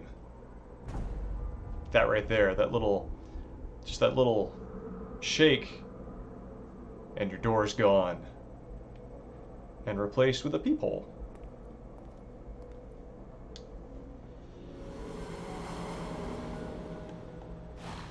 No.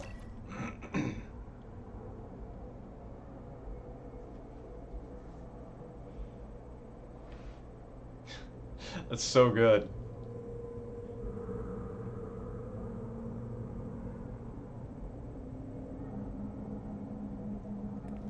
Yeah, Takata's music is so good.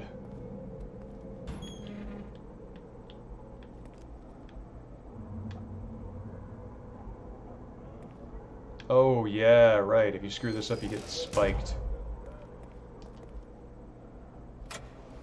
Assimilation of subject's consciousness. Initial symptoms: sharp pain and brainstem centered on insertion point, followed by gradual onset of hemorrhaging as capillaries. I'm curious who Rubik's VO Over is. time, degradation of the ego generates strong suicidal tendencies.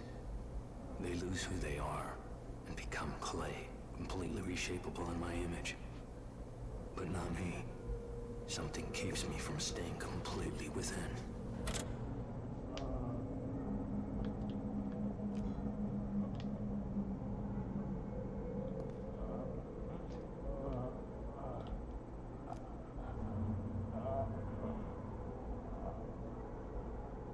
So when I've played through this before, I haven't played on with headphones, and played it with headphones on, rather.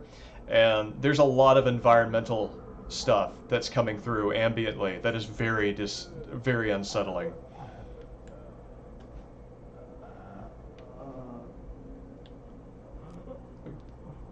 There is what sounds like somebody groaning and vomiting from this body bag that I don't remember encountering before.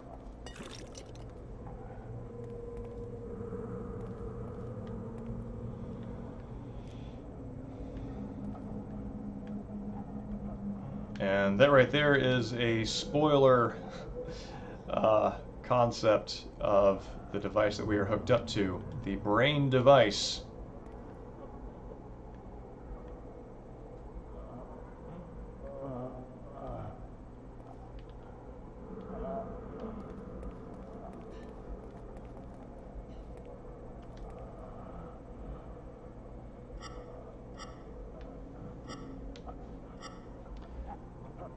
Okay.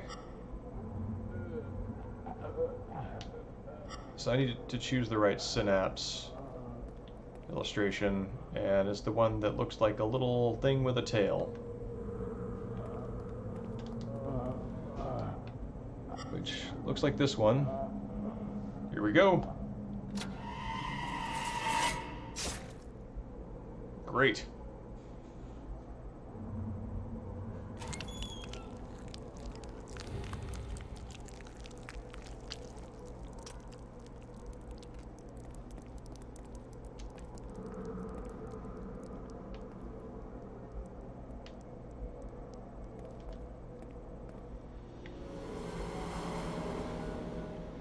I think these are all visions of Ruvik when,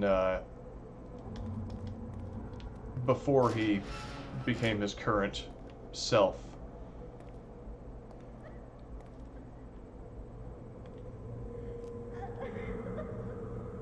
Performing experiments with the funding and backing of the organization that makes this whole simulation possible.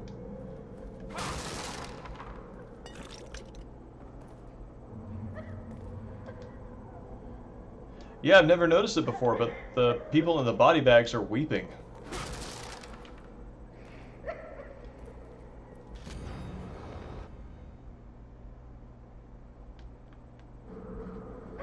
It's Ruvik's tortured relationship with his dad, I think. Yeah, whoops. Okay, so...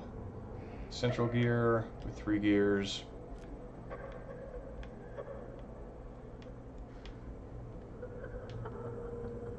I do admire how they got the style for you know, 18th, 19th century engineering and just other illustrations. They got the style down right for this. Okay, 3 gears.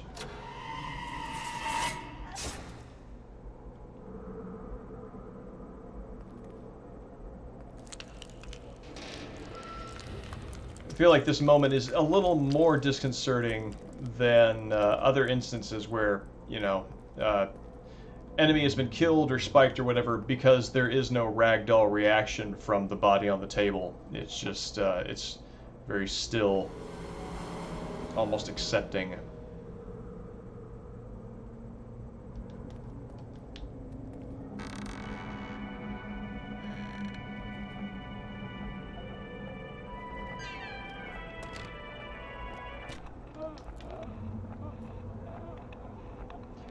Isn't that song the one that plays when you get to the evil artist boss? In Evil Within 2? Interesting. Evening, Hobgoblin. Yes, this is a nightmare realm that is constructed from the consciousnesses of people who have been hooked up to a gigantic brain machine and have had their minds sapped. Stefano, thank you.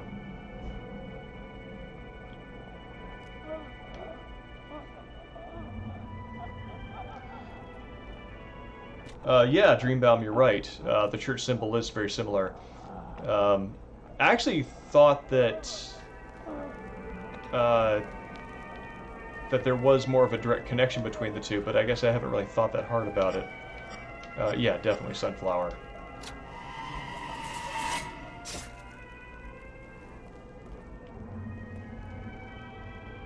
I feel like these puzzles are just the right amount of sophistication and detail that, and also the right amount of attention that I want to put on them, as opposed to logic puzzles, which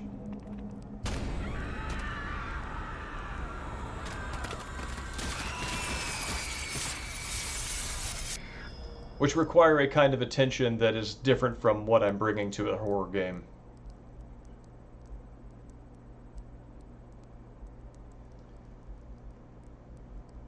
Evening, Iceman Dan. Air on a G-string by Bach? No, I'm not familiar with the actual original music for that. Which, I don't know. Seems like as many times as these things show up in games, it should be something I would know. But welcome to the stream. The DLCs, yes, I've played Kidman's DLCs a couple of times. The Executioners once. I kind of wish that the Executioners had had given a little more closure to Joseph, but we're going to revisit it on the stream, so we'll find out a little more about that.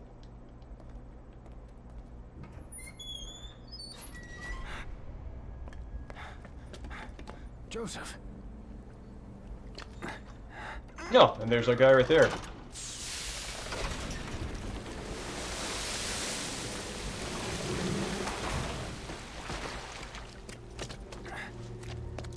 Thank you for the lead off on that, Iceman Dan. I'll look into that. Thank God you're okay. I don't know what I am, but it's definitely not okay. You brought me here?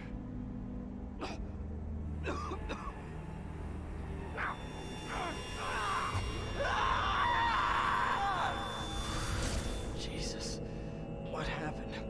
My head feels like...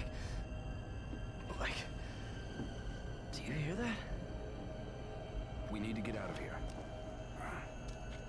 Can you move? Yeah, Joseph.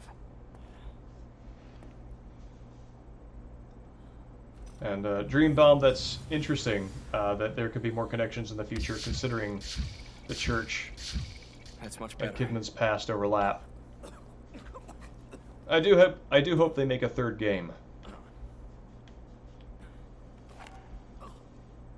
I know this is supposed to be some sort of cushion, but even in the real world where it doesn't have the sort of, you know, artery-strewn design, it still manages to look weirdly organic, like a tongue. As though Joseph had... And I guess, yeah, it kind of looks like a tongue. This thing kind of looks like a lower jaw, as if Joseph has been vomited out. Let's get out of here fast.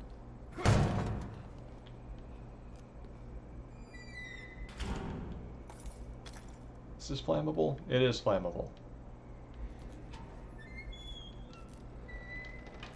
Yeah, I hope Kidman will be a playable character too. I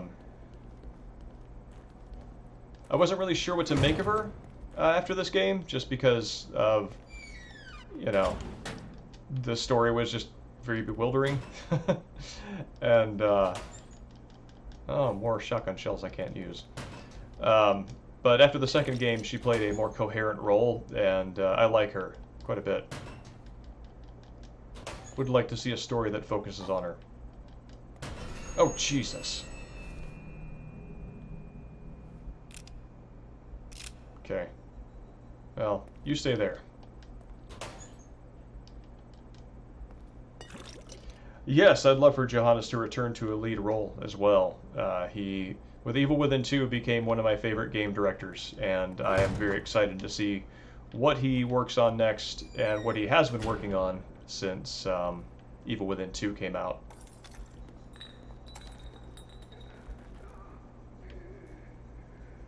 Well, this doesn't sound good.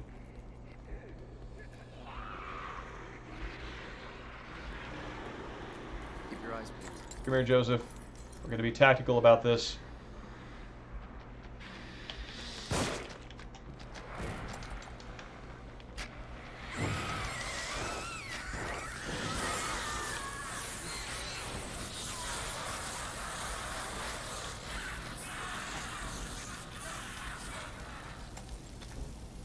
No, Sebastian, that is not the thing to do.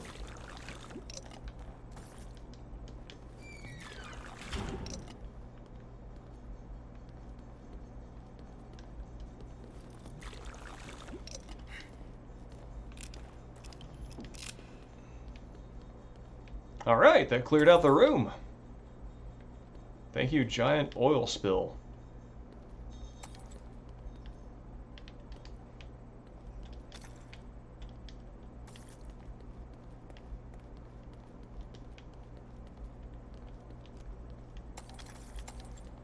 Said no Exxon corporate officer ever.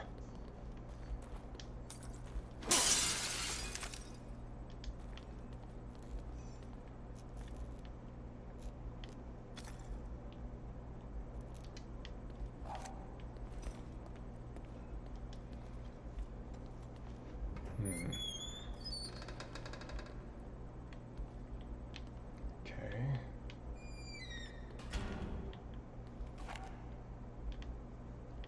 I think this is very similar to one of the rooms that Kidman wakes up in her DLC. Are these enemies people that have their consciousnesses absorbed? Yes, I believe that's the line. The narrative explanation.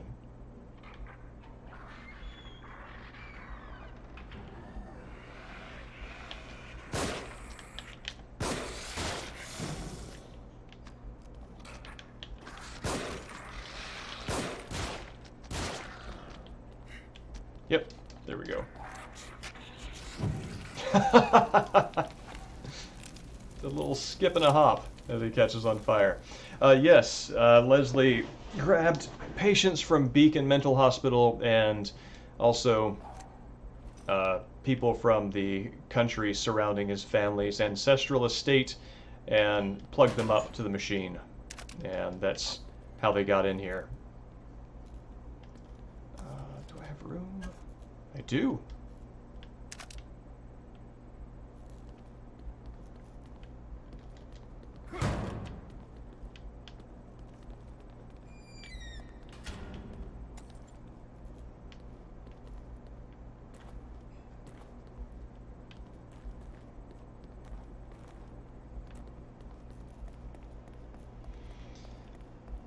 It's funny. In the process of making sense out of The Evil Within 2, I wound up having to create a, for myself at least, coherent understanding of this game's story, which was more challenging. But I feel like I've got a pretty good grasp on it, or at least a consistent Looks pretty sophisticated. Why would they put a bomb set of like this? ideas. Do you think we can get past it? Stand back. Let me see if I can disarm it.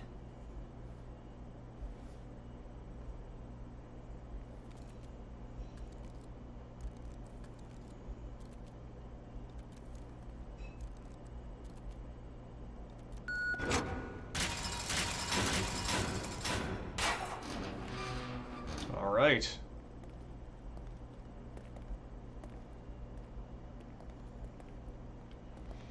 I like Joseph. I can't remember if he is supposed to, like Kidman, if he's supposed to be a traitor of some kind. This sound? I thought it was something electronic.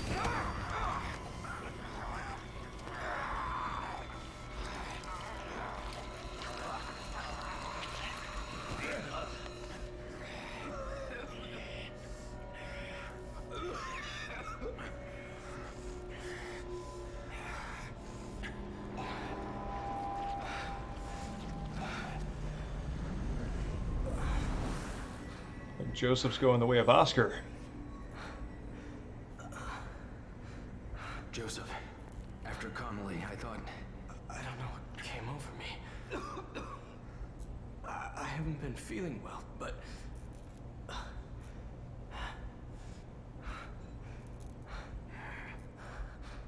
Look, let's just get out of here.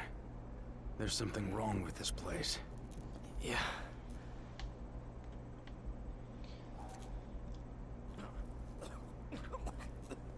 The conceit of like Evil Within, which is that this sort of corruption is the result of Leslie's interference with a person's psyche. Let's see what he has to say. I'm fine. No need to worry. Oh, that's good. Like Leslie's interference with a person's psyche as the result of the corruption here actually makes a horror trope from Mikami's games make more sense, which you kind of see this in Resident Evil 4 when the Las Plagas is in Leon's brain and he attacks Ada at one point, because he's giving in. The Las Plagas is overpowering his will, and there's this idea that if you have the stoic willpower to resist whatever this infection is long enough, then you won't succumb to it. And that's always very silly, right? Because it's a virus. This is like a mechanical process. When you're sick, you're sick. So there is no willpower involved, especially if it's like identity turning. But the fact that it is not a virus, and the fact that it is about a person's fortitude, makes that trope that Mikami uses at many like plot points make sense here. And I think that's neat.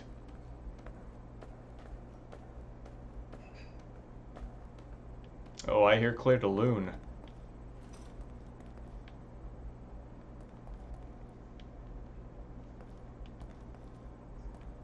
Can I? I can. And I will.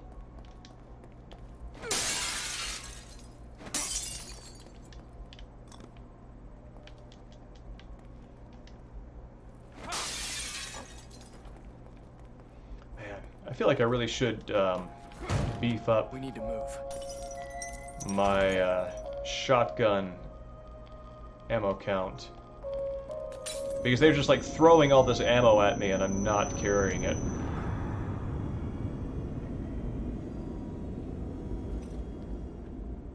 Another thing I like about the way they use this central hub world is that Sebastian can enter without his control at any one of these mirrors. And it makes, even though you are willfully going back to this area to save or upgrade or whatever, it makes that process that much more disorienting.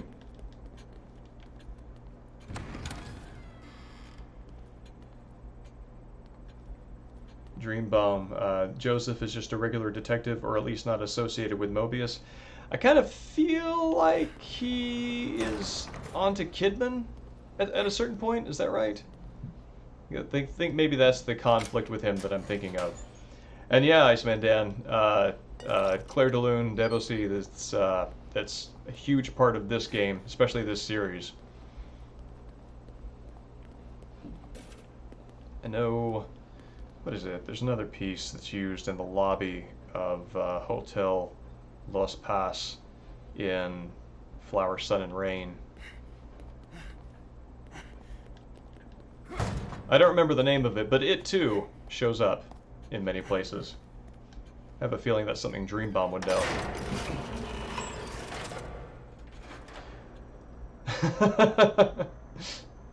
Well, you're welcome to. There's apparently there's more classical music in this than I thought there was. At least with the Bach that you pointed out. And yes, Toe, willpower to resist viruses seems like a great ability to have. Maybe we'll find out from the CDC that that is in fact what we should have had all along.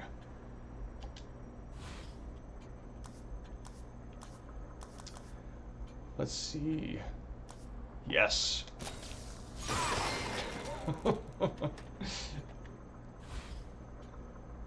It's like him getting stabbed in the brain is the same thing as like somebody just running into a wall. It's that Three Stooges, very base level comedy that's dear to me.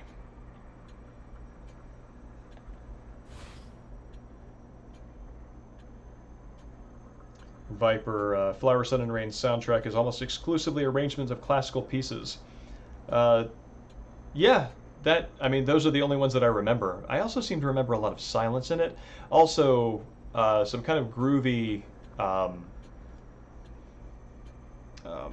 silver case sounding music when you are trying to solve puzzles and things like that. And yes, Iceman Dan, ingestion of bleach, I hear, is recommended by some parties. Don't do it.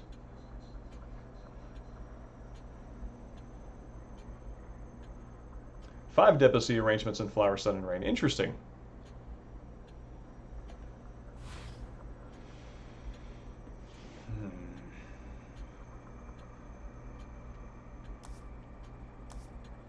Yeah. Flash bolts are so good for getting the hell out of there. Ah, damn it. Oh. That seems like something I should level up as well. I think I'm just outside the stock I need to level up everything else I need.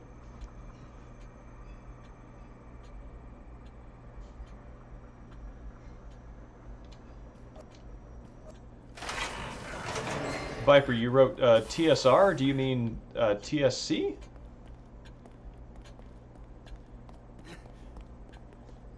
Ooh, what is the newspaper? Mental patients claim abuse. Abuse only tip of the iceberg. Mental patients claim iceberg. Patients at Beacon Mental Hospital claim they are being used in behavioral engineering experiments by unknown agency. And that would be where all of these hospital patients came from in the whole mind meld thing.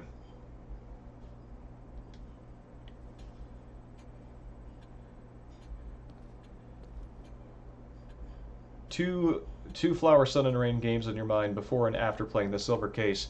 Yeah, I need to replay Flower, Sun, and Rain after having played Silver Case, which I have played to completion, but I feel like knowing that there are some characters that overlap between the two is going to make Flower, Sun, and Rain a more interesting experience.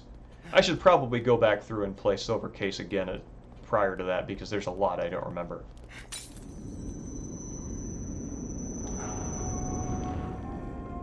Oh yeah, Viper. I just wanted to make sure I wasn't misunderstanding you.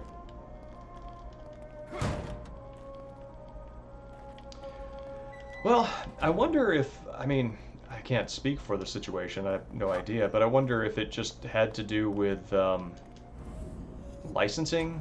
I don't know who owned Grasshopper stuff at what time.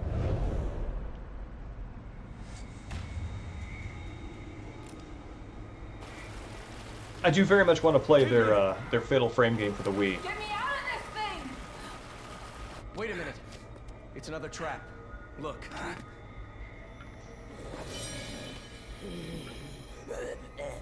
This is a great sequence. I love this set piece. It's much more elaborate.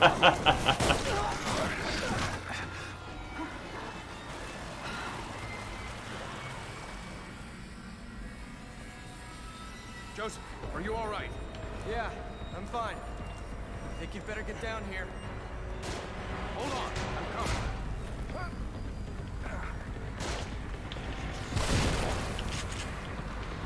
Shit, let's hurry it up. What?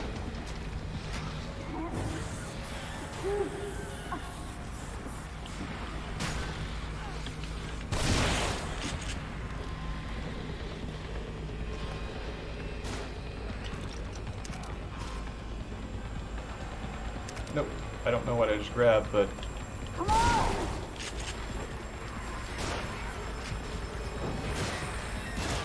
Here they come! How many of these things are there?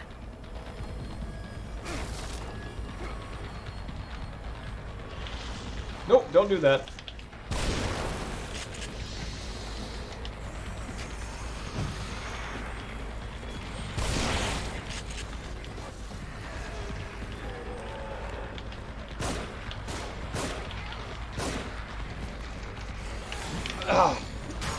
Did not work as I hoped it would, but that did.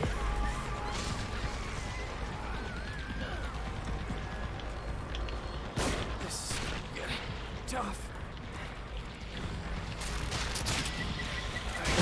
Oh, I did. Beat. I can't keep up. Oh. I guess Joseph is down until he takes a death blow. Would be cool if I streamed some Suda 51 someday. Well, I've been thinking about doing that after I do The Evil Within 1 and 2. I think Killer 7 would be, I mean, an obvious choice. But I am open to other Suda as well. We need to move.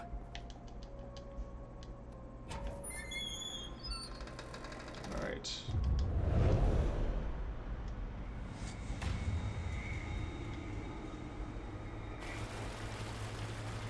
Okay.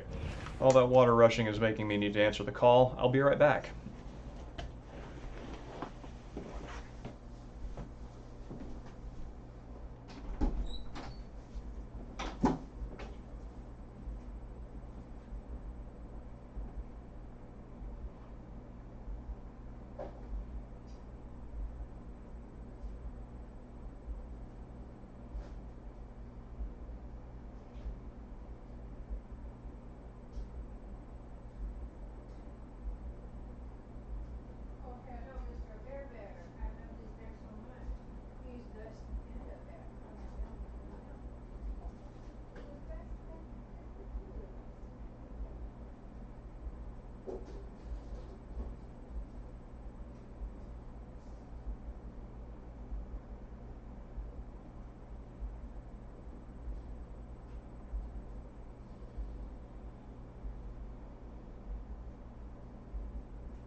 Oh yeah, No More Heroes. I would be. I mean, well, I expect I will continue to be streaming when No More Heroes 3 comes out, which I am very much looking forward to.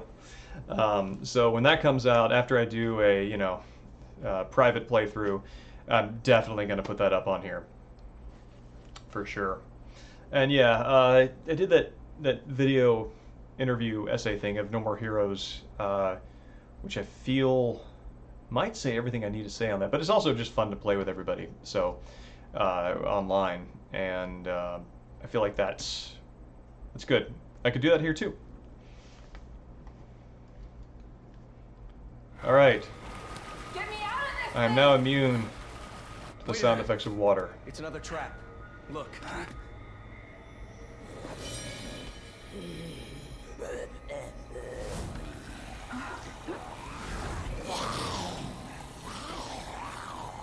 It's much more elaborate. Actually, now that I think about it, doing No More Heroes on stream would be unique because of the Wii remote, and that would be fun in its own right. Joseph, are you all right? Yeah, I'm fine. I think you'd better get down here. Hold on, I'm coming. Shit, let's hurry it up.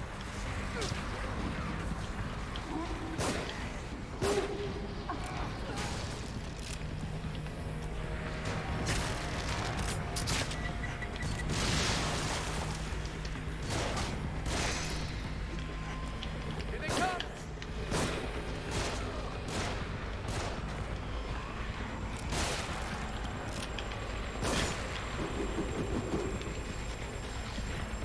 Nope.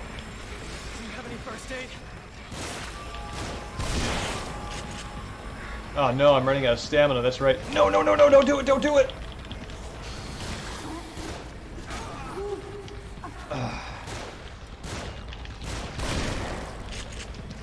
How many of these things are there?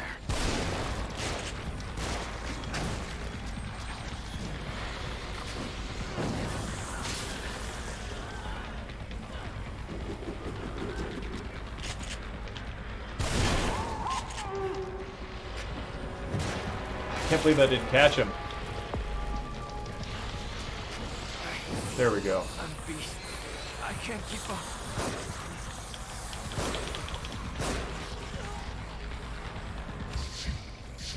Please hurry! I've still got a little fight left in me.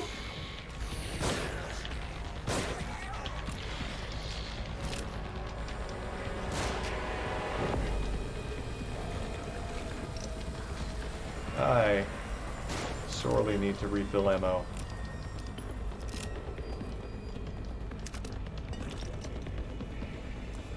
No.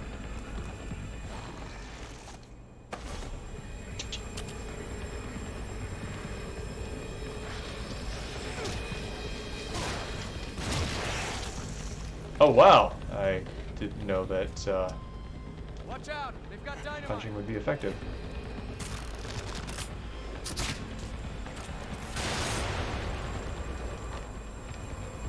Fuck.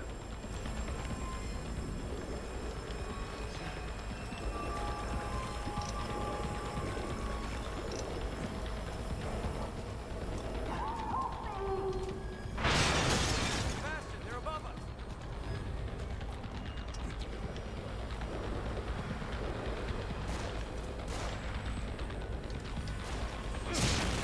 Find cover. They're shooting.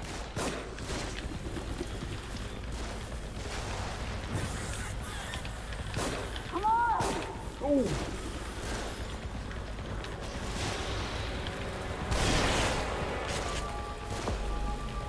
There we go. Watch out! They've got dynamite.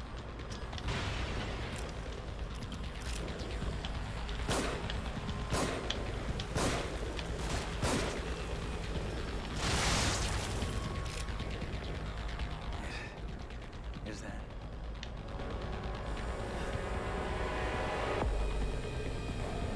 Is there anything in here for me? Nope.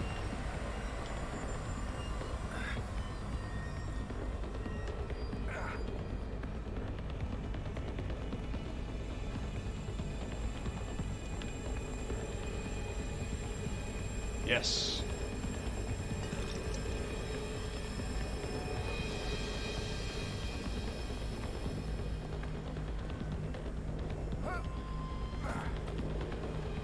More of them on the move. Don't be a hero. Back off.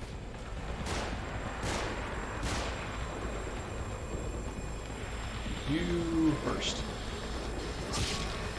Oh, Jesus.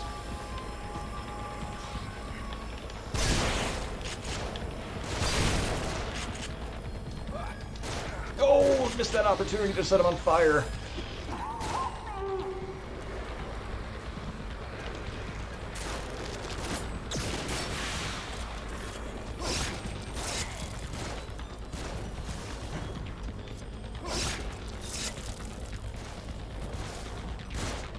Please hurry. Cool.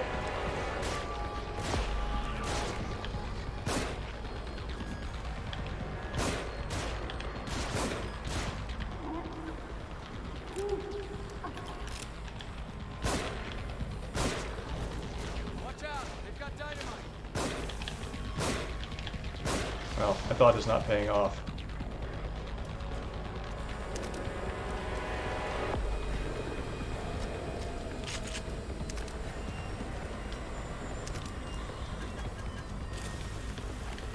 Oh!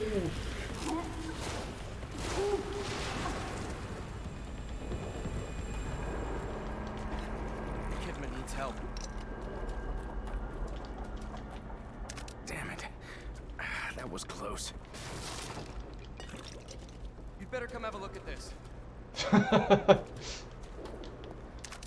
Bet that in exactly that tone is what Kidman definitely wants to hear right now.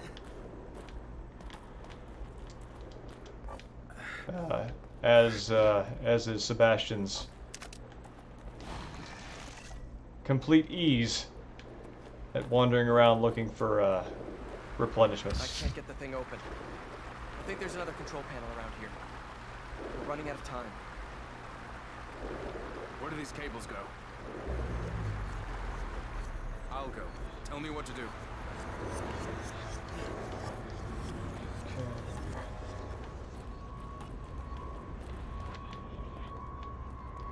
Oh, now Kidman's got to meet her. Okay, cool.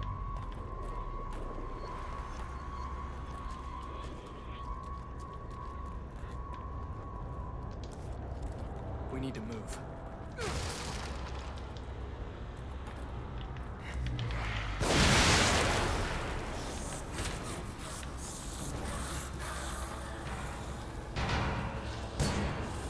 Kidman's in trouble.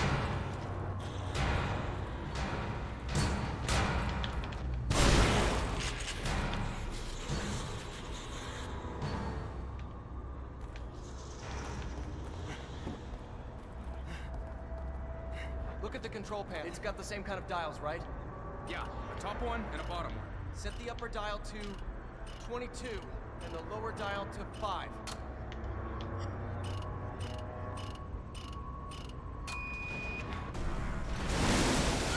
Are you all right?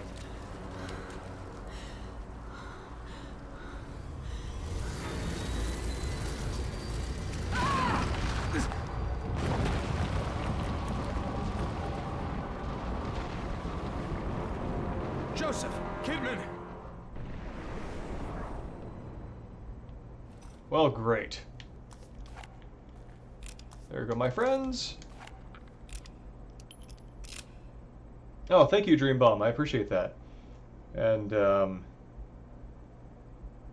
yeah, Viper, our group playthrough, which was, I think, 2012. It was a million years ago. And I think we had about 30 people in on a Skype call. It was brutal as far as any kind of stream coherence goes, but yeah.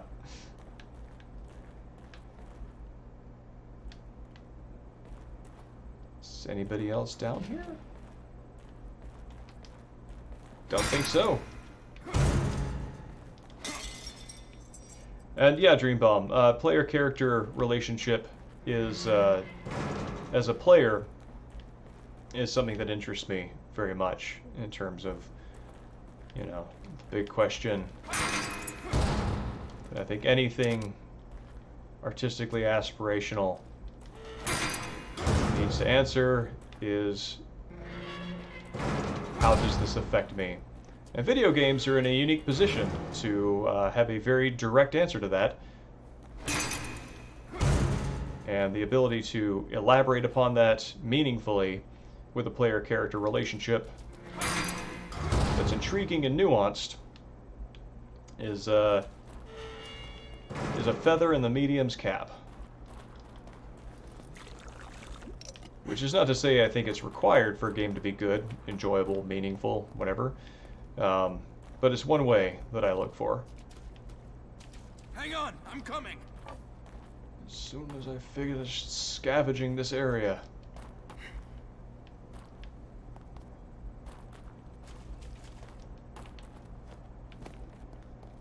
Okay, I'm never coming back here again.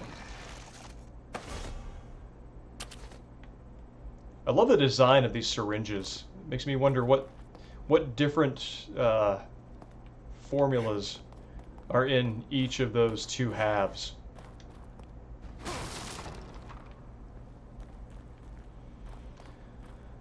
Well, here we go.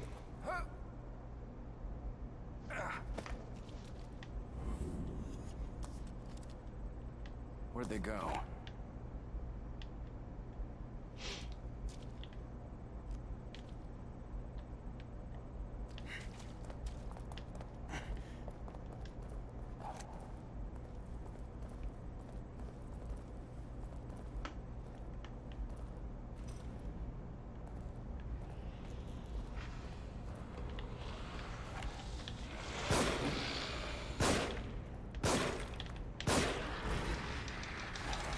Ah!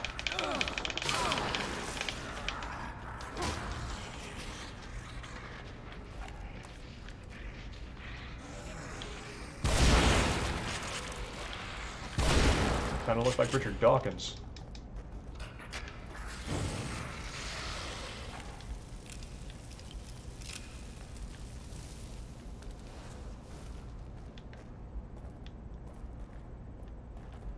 Anybody here? Nope.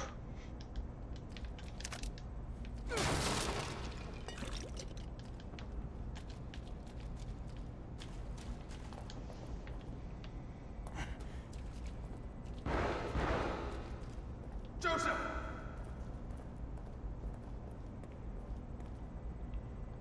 think one thing that I admire about Richard Dawkins is his commitment to a haircut. I think he's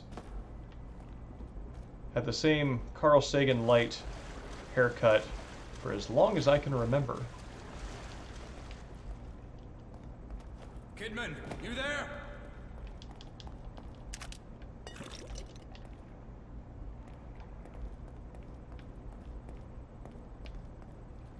What else have I got down here? More juice, and that's good.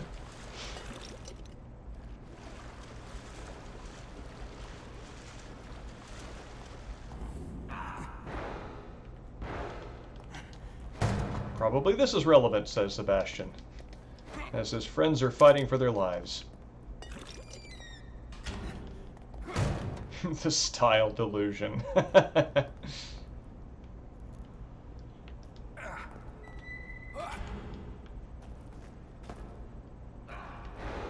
on!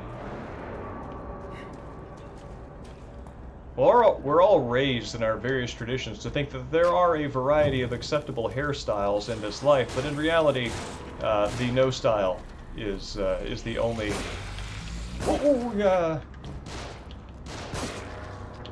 The only true way forward.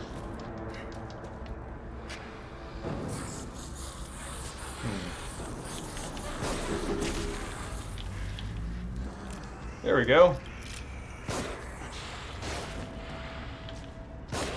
Please stop trying to get me to read your books. I played Metal Gear Solid 2, that's all you're gonna get out of me.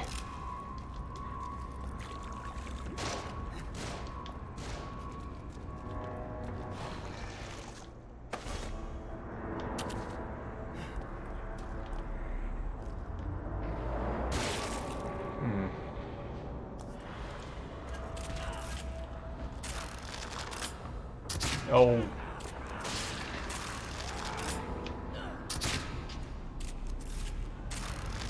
Now this is just embarrassing. Sebastian! There, God. Please let me be able to pick those up.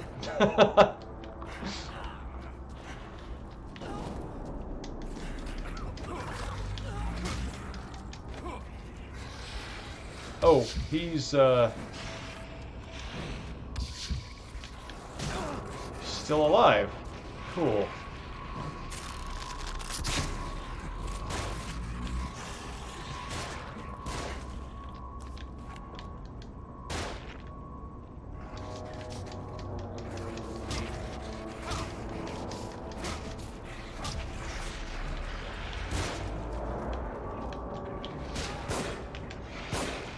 I'm so bad at shooting in this game.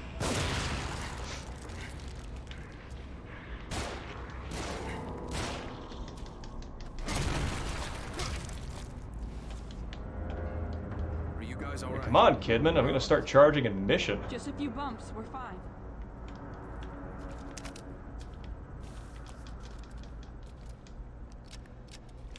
Evening, Viper. Really glad you dropped by, and I look forward to seeing you again. We're gonna do the next part of Downpour on Tuesday. So I hope to see you there, and if not, the next time you drop by.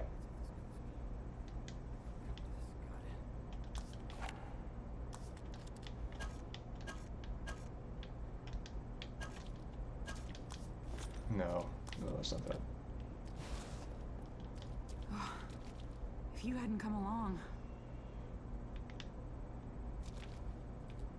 It looks like the door's locked from the other side. Joseph's not doing well. Maybe we can lift this enough for Kidman to go under and open it from the other side. We're counting on you. All right.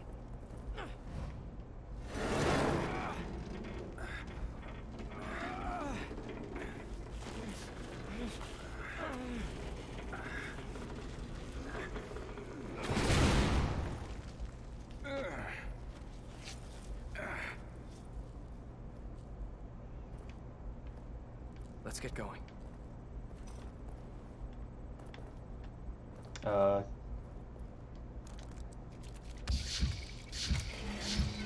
We should go. Kind of along with the question of favorite healing animations, there are a variety of partner healing animations or ways that those are queued up. And this is by far one of the strangest. It sounds like somebody pumping like a blood pressure sleeve. And I have a hard time visualizing or coming up with any kind of emotional connection for what that might actually look like. I'm glad you're both all right. It's odd, though. Why would they catch you instead of just killing you? Maybe he didn't see me as a threat. He.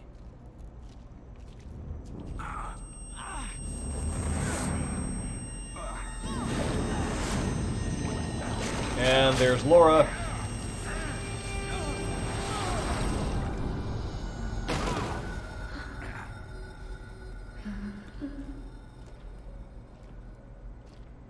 Another one of those doors. Oh no, am I gonna have to deal with Laura now?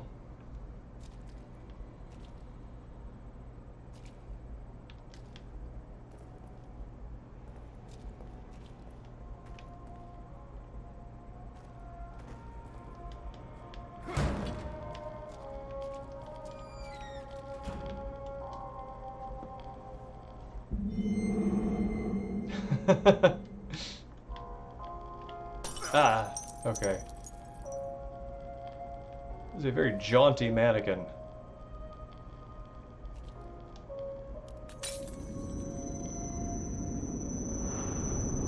Sebastian, have you forgotten something?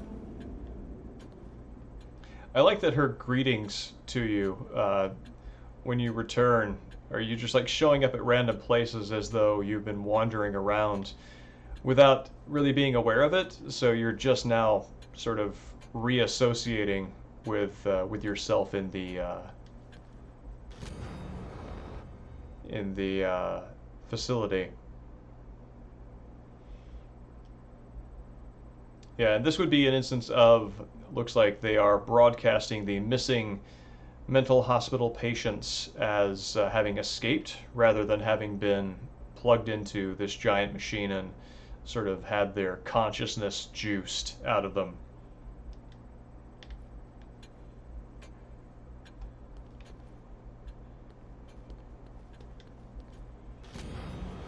Missing parishioner found in mental hospital. Parishioner Fernando Cabrera, missing for 8 years, found committed in Beacon Mental Hospital, claims parish was cult. Okay, so that's the same guy who we saw in the missing persons flyer. Okay. Priest found hanging. Ebola virus plagues Mexico. Film Friday, White Fog. Who owns the mental asylum? I'm pretty sure I have another key here.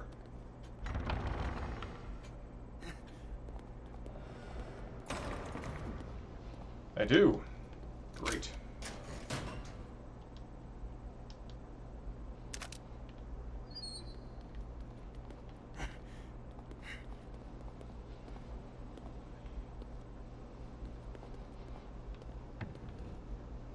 Nothing here.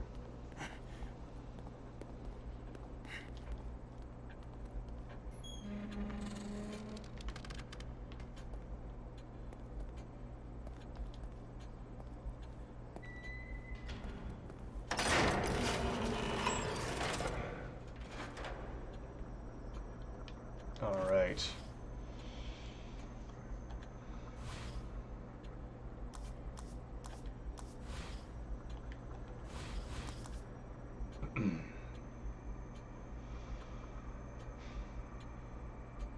Yes. With the flash bolts where they were, I was able to shiv 3 of them in the space it took for that thing to fade off, to wear off. So this is good. This is good.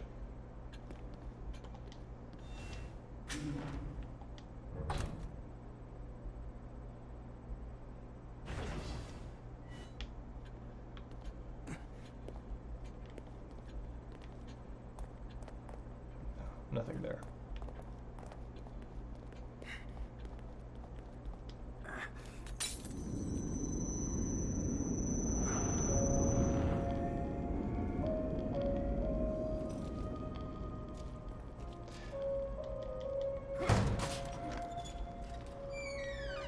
I am interested that there are like 3 speeds that you can use to go through these doors. You can do obviously what I just did, which is a quick kick like that. You can do the slow open and push forward on the stick, and then once the door is halfway open, he walks through quickly. Or you can go the full dramatic route and just press the door, and he very slowly opens it, then walks through, only stopping his animation now.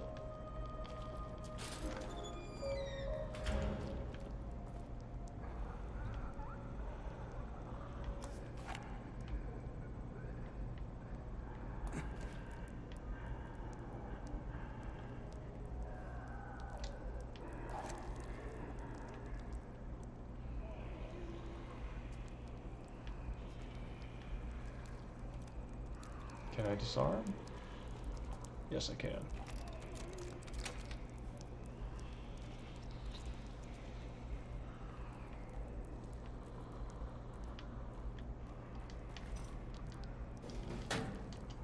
Thank God. I wasted far too much ammunition on that section with Kidman and Joseph.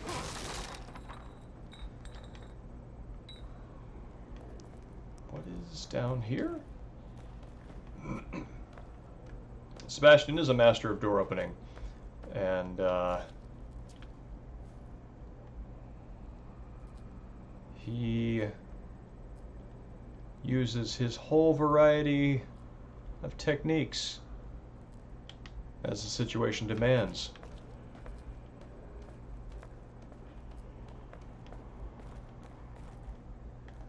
Just kind of want to check this out first.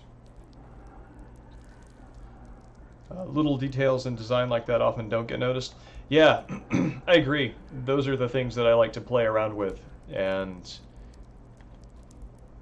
get a sense of. Yeah.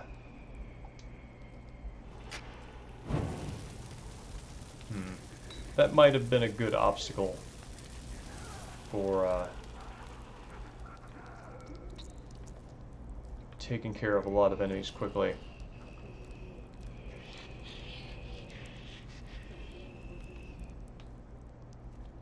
Oh.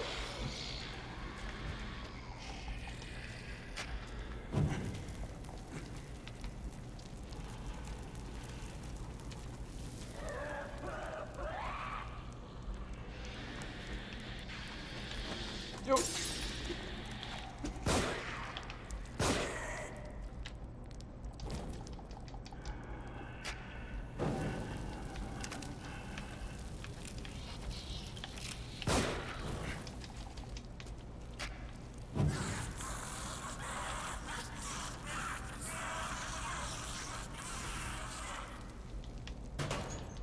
Okay, cool.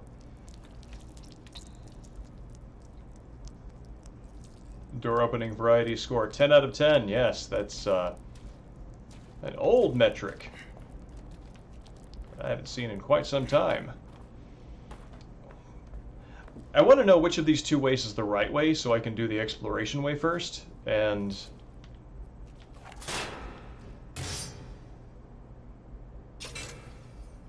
what?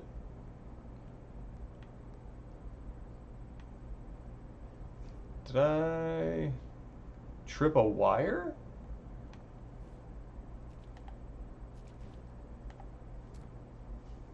Well,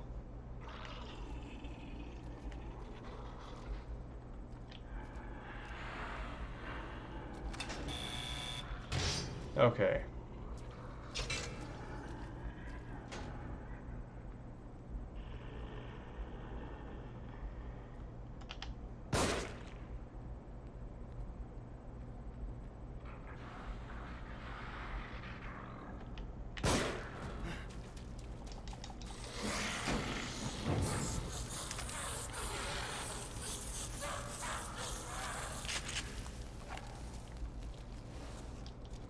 Okay. Looks like I might could have used that to save on some ammo. Okay, no, this is the extra way. Cool.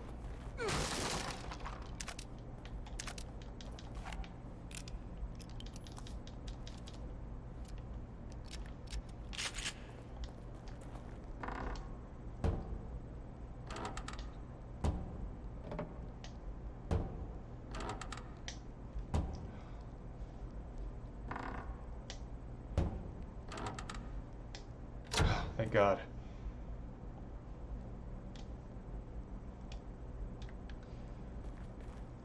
Dream Bomb, I too prefer the lantern ambience to ooh, frostbolts to the flashlight of Evil Within 2. It feels atmospheric in the sort of steampunky way that this game differs from the next. Like, this one is very much a 19th century architecture steampunk kind of horror aesthetic, whereas the second game very much has a suburban horror feel.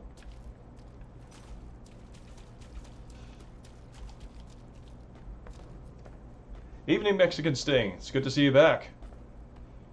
We are making our way through the Evil Within.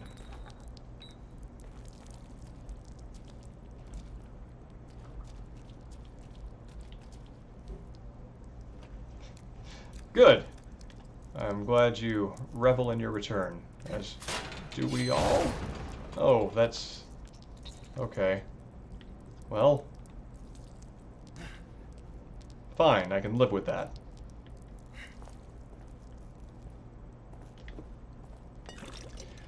These side passage areas kind of remind me of some of the maintenance hallways that you see when you access the computers to get to the extra areas of Evil Within 2.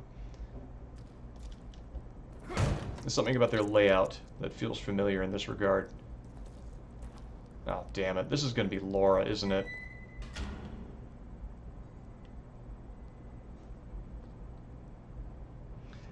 Period piece. I mean, it takes place in the 20th century, but you're going through the horrors of, you know, old Bedlam-style mental hospitals.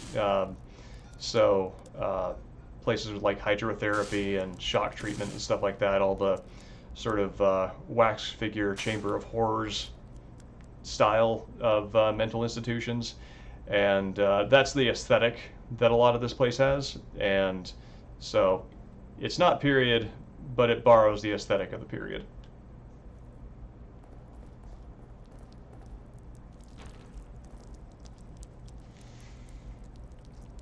Man, I don't feel good about this.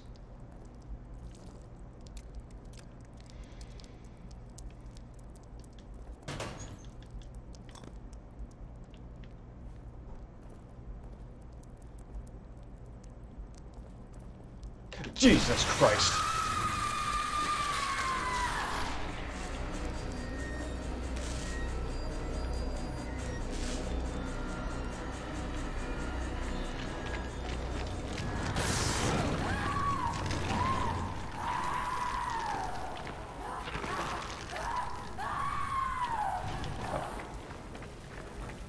Oh.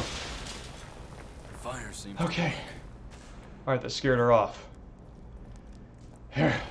Yeah, so this is Laura, who's easily this boss, this monster is the worst survival horror creature for me personally. And that's one of the things that makes this one of my favorite survival horror games, because she just scares the hell out of me.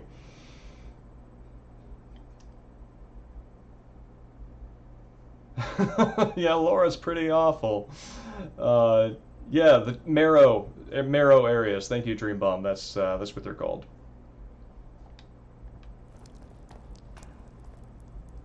Oh yeah, yeah. We're in the boss fight.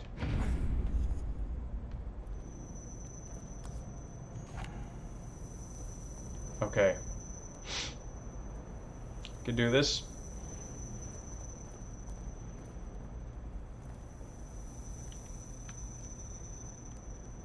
I've got spirit and determination on my side.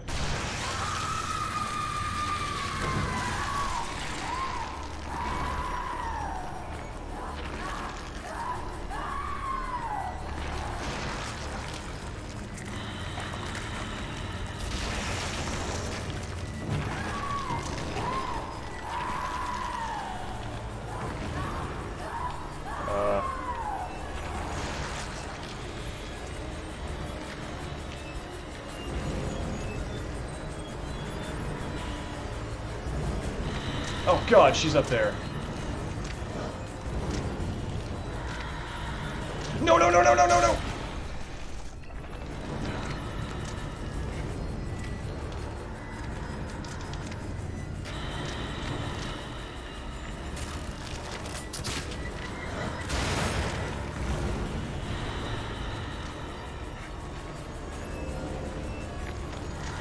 No! Don't do that! That's not what you should do!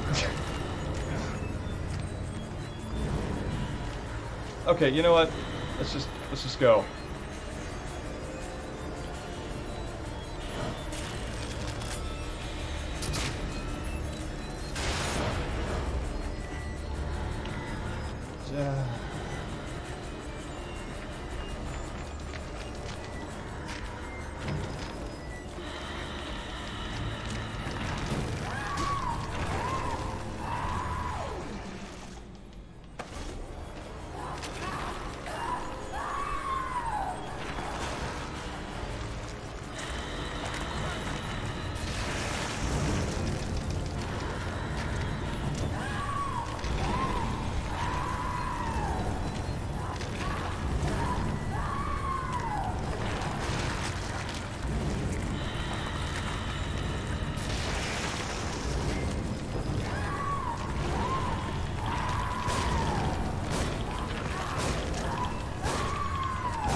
Oh god, there she is.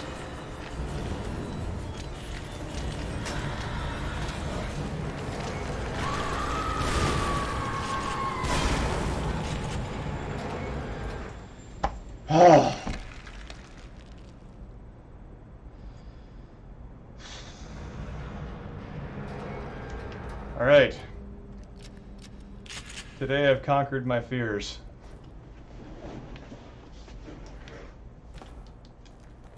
Ooh, a cash prize.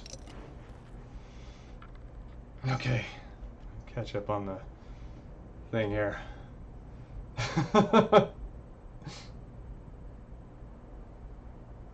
Oh, did I miss the key crow? Oh, shoot. It's kind of like a nemesis encounter. I believe if she catches you, it's kind of a one-hit kill. I think that the Laura fight frustrated a lot of people, but it's basically a game of keep away. And once you get tagged, you're it. And the game's over. So, yeah, you can only hurt her with fire. This is an area where that whole match mechanic really comes in handy, and like knowing how that works makes this boss fight a lot easier and a lot more manageable, because you can light one of the carcasses and corpses switched. You can light one of the corpses on fire right when she appears. That catches her on fire, does a lot of damage. Or you can lure her into these pits. So, but basically attacking her head on is nigh useless. You're going to run out of ammo. And so you have to... Sebastian has to kind of think on his feet. So it's kind of a puzzle boss fight, but also terrifying, and I hate it. And that's why this is one of my favorite games. Evening, Bone King TV. Thank you for the raid. We are just past the Laura fight, and I'm catching up on chat. Shades of the Fury and the Fear here, only scary, a lot scarier. And Screaming Mantis. It's true, the teleportation. So, whew, okay, well, yeah, so that's Laura. And when I saw her show up in Evil Within 2, when I saw that Sebastian had to sort of confront a lot of the monsters from the first game in that, I knew she was coming, and dreaded it, and then she showed up, and it was horrible. But being able to kill her at last was very gratifying. Is there anything down here? No, that's where I just came from. And I would like to leave that corpse as far behind as I can. I'm just seeing if there's anything else that I want to carry with me. This, yes.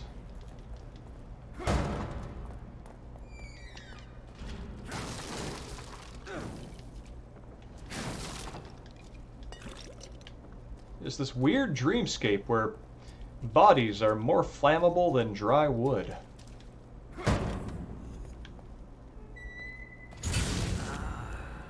Go home. Go home. Subject's case history cites developmental delays. Indicates issues with communication, social cognition, repetitive behaviors. Signs of synesthesia reported. Genealogy suggests increased susceptibility to external stimuli. Pattern adaptiveness. Could you be what I've been searching for all these years? Under my own nose. Unbelievable. There can be no mistake. This one is compatible.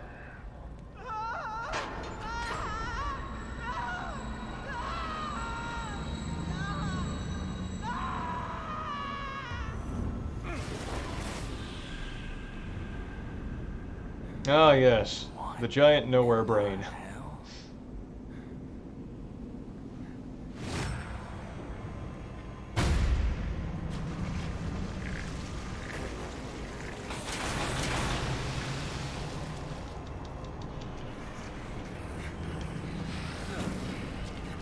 Oh, you gotta be kidding me. That was right on the nose.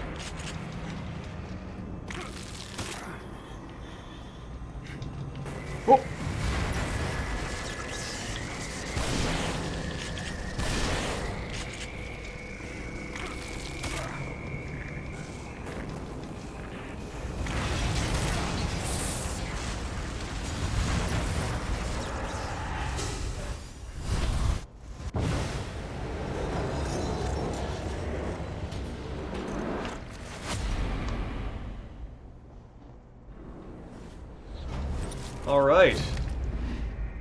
So yeah, what happened there at the end of that chapter, the story is a little unclear, but basically Ruvik is the puppet master, like, core consciousness of this sort of shared mind construct that Sebastian, Kidman, and Joseph are all stuck in.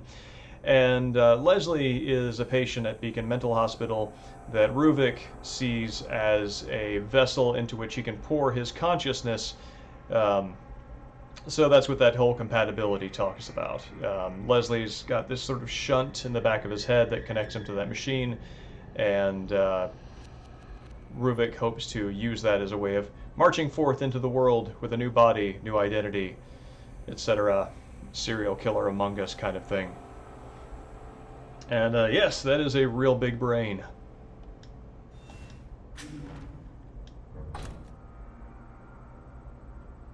It's the second largest dream brain I've ever seen.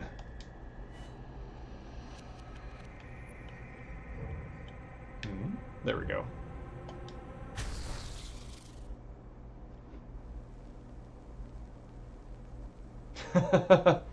Yes, Boogle, next to yours.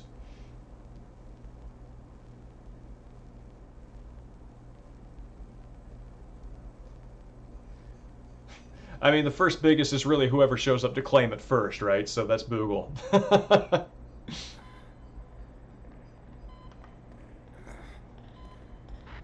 What was that giant brain I got for Valentine's Day that one year? I would have preferred a card.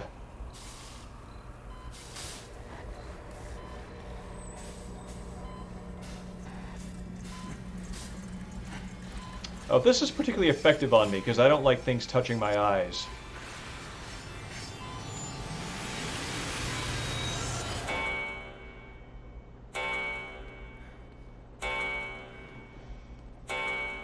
Has something startled you? Did they do something to my head? You don't look well. You should take better care of yourself. So, and what that was all about is Sebastian, because he's partaking in this collective consciousness thing, pardon, he was hooked up to that giant machine in real life. So that's kind of a memory of that flooding in, of him being poked in the eye and brought into this whole deal. When I have an eyelash in there, the power of denial is medically effective. I choose to believe I have no eyelashes, and then it turns out I never did. And I'll not have that questioned.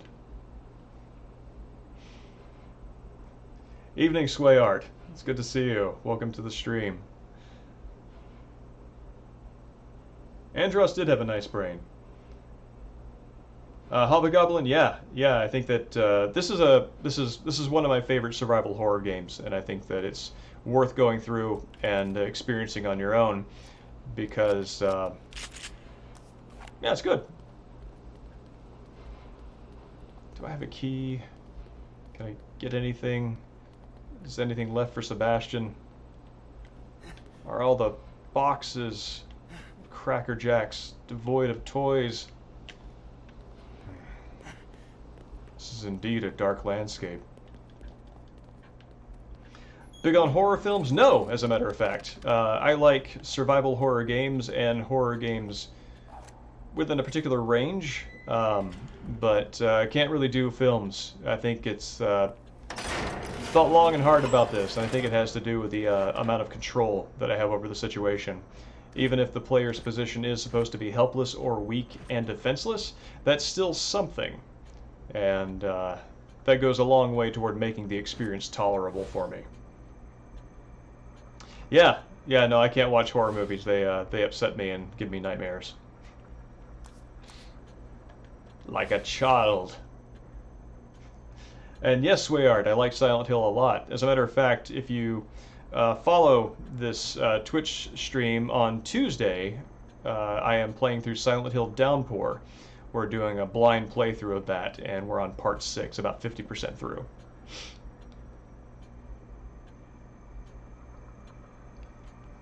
Alright, Flashbolt, not enough for that.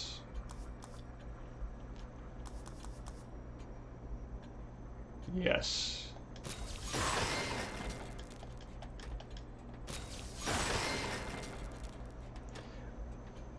Yeah, no, even the simplest things, like when I was a kid, right?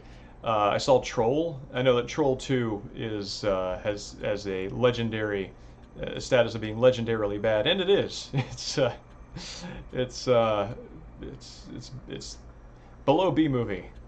But the original, I saw that at a friend's house, I think when I was like 7. It gave me nightmares for years.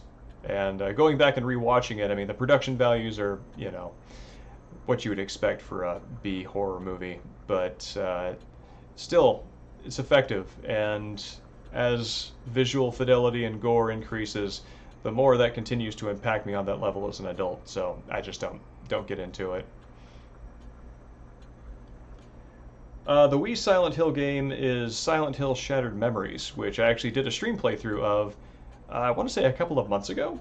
And unfortunately, the archives on that no longer exist, but I'm thinking about doing a restream of it um, to just to kind of cover that ground again, you know?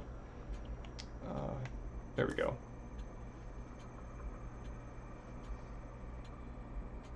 Thank you, Swayart. Look forward to seeing you on Tuesday.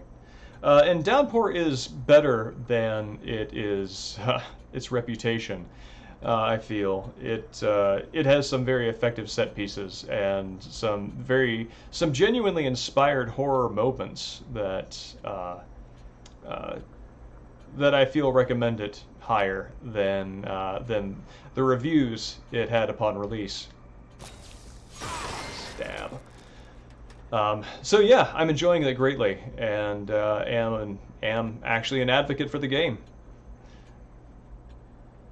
Clock Tower for the PSX. Clock Tower was terrifying. I agree, and I think I watched you play through that a couple of years ago. I don't remember.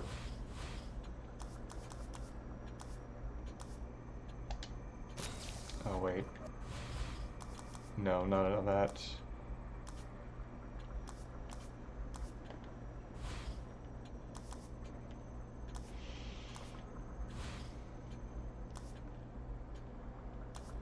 Yeah, that's what we want. Saw Evil Dead 2 when you were 7, didn't want to sleep for the dark for years. Sleep in the dark for years. Yeah, I hear that. Evil Dead 2 is kind of like, that's kind of the line that I can ride. That level of schlock that lets me sort of remove myself from it, but it's still got enough imaginative stuff there to sort of engage me and make it a worthwhile, you know, an experience you get something out of. Previews and EGM for Downpour. Yeah, I think it does something with the Silent Hill storyscape that is different from the other games, so thumbs up to it for that. And I think probably the biggest things that took a hit on were the combat, and the game just really is not well optimized. It's at least on the PlayStation 3, which is what I'm playing it on, a lot of really sharp frame rate drops, and yeah, a lot of very heavy load times. Stuff is not loaded stealthily in the background when you're going in between loadable chunks of an area. So you'll be going through the first half of a building, you'll get to the second half, and then the game will just pause for like 10 seconds, and you know it's just loading up the next one. So there are a lot of things that could have been done to make the experience a lot smoother on, I think, a technical side.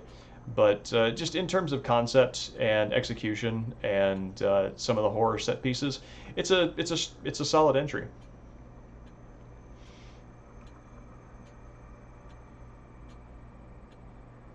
Oh, neat. No, Google. Yes, I remember. I had it loaded up as a ROM on the PlayStation, not PlayStation Pro, the PlayStation Mini. You know, you can put a thumb drive on there and put your backed up games on there. Anyway, that would be good to return to sometime. Yeah, Silent Hill 1 is good. That is personally that is my favorite out of all of them.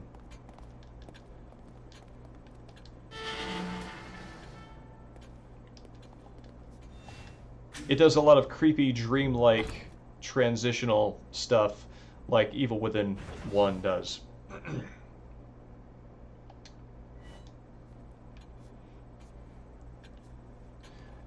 Yeah, 2 is excellent as well. If you, oh, that's weird. This, doesn't seem to have any save escape options, or to mirror transportation options. But yeah, 2 is good. It's a classic and redefined what was possible with a lot of well, with storytelling in games, actually going so far as to incorporate the player's manipulation of the UI into the fate of its main character.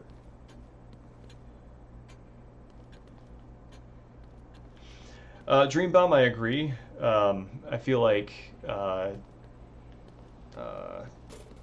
cult angle is the least interesting aspect of Silent Hill to me, but they managed to use it well enough to carry the story in Silent Hill 1 that it's not really like offensive or anything to me there. Offensive isn't the right word.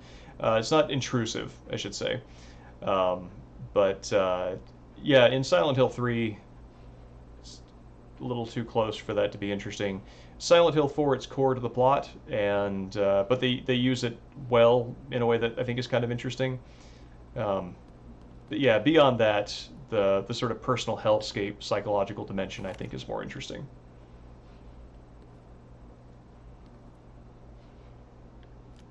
My favorite PS2 game? Well, the horrible answer on that is Killer 7, because that is the platform I played Killer 7 on first. It is a badly optimized port. The changing between the Smiths takes easily 5 seconds, whereas on the GameCube it takes like half a second.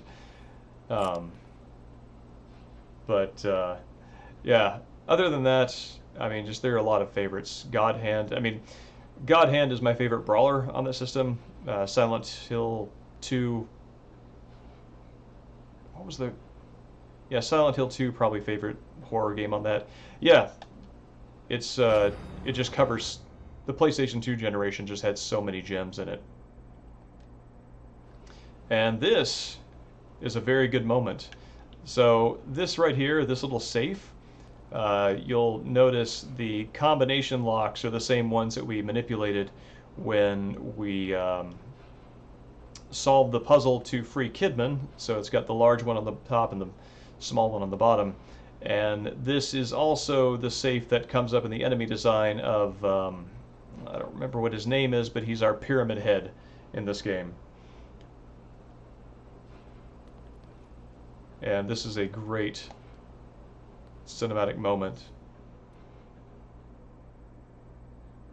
Or transitional moment, rather.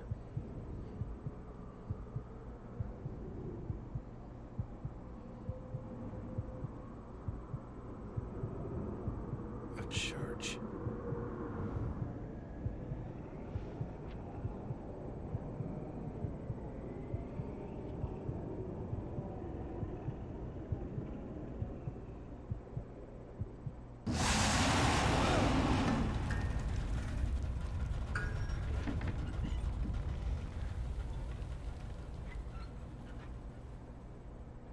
That's so good.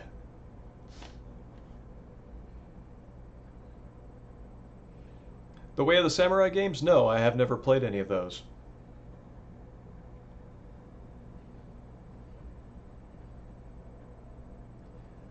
Yes, Dream Bomb, I agree. The safe house is its development and the way it sort of crumbles and decays and collapses on itself is very distressing. Oh, hey. I was just hanging around in the dark and I didn't know I still had my lantern.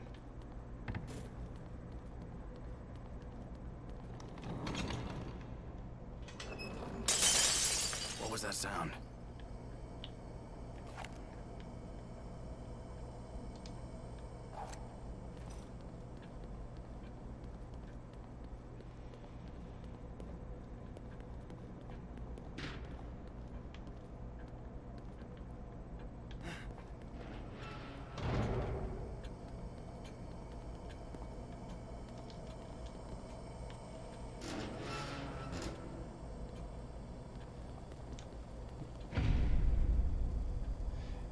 Yeah, the way they convey different mental slash reality states with different lighting and different camera behaviors is pretty cool. Like this little sort of like heartbeat visual effect where things kind of blur and overlap for a second. That's very cool.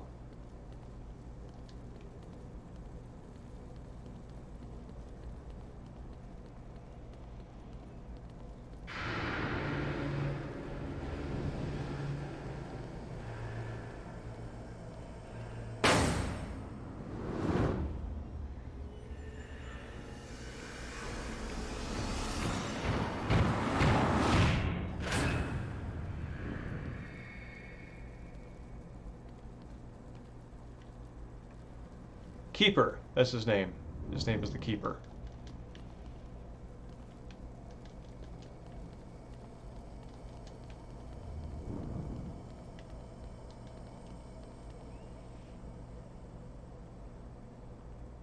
Just gonna catch up on chat before I move through here.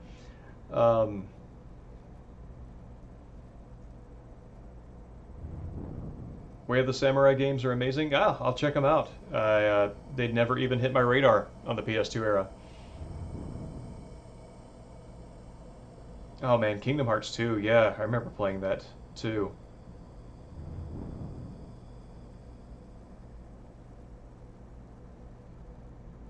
This way art, yeah, I agree. I think that there are more accessibility sort of difficulties allowed on games now, so there is a lower barrier to completion. And yeah, if you're looking for a sort of unforgiving kind of challenge, those older games are definitely the places to go. What is in here?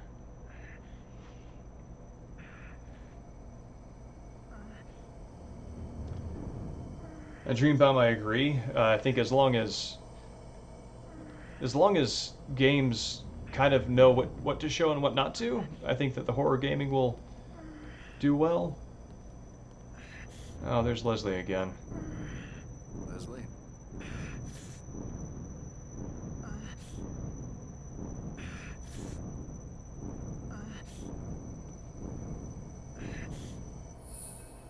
Sebastian? Sebastian? Sebastian?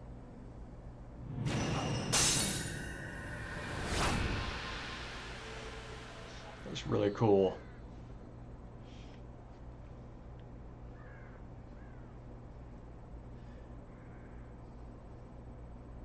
Thanks for coming by, Ark.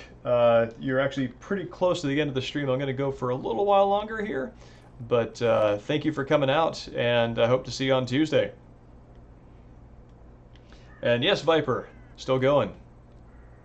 Made it through Laura, and I think I'm going to make it through the sort of siege sequence here before calling it a night. I love that. I love that transition, Dreambomb. The mirror cracking, Sebastian sort of entering into his own reflection. It's like he's been going back and forth between the asylum and this shared consciousness through mirrors, and Leslie's face serving as that is a surprising turn.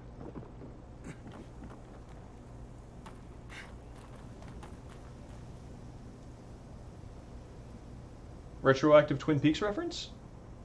Oh, do you mean like, oh, I think I know what you're talking about.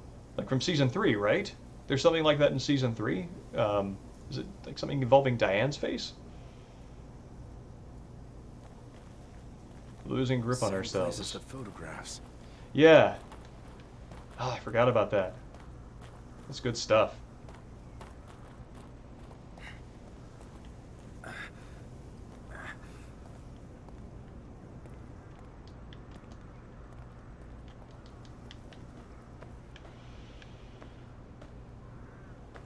And yeah, the match cuts are good. This game has is using a lot of the cinematic style that it's interesting to see Mikami's growth from the fixed camera angles that sort of cinematic style to what they're doing here in this.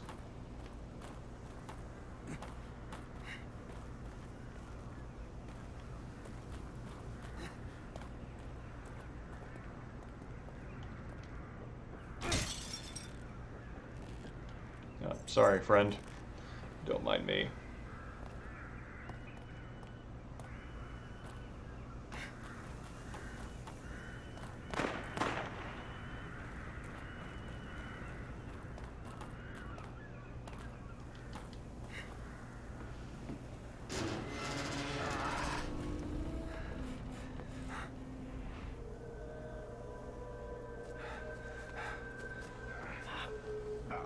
Are you all right?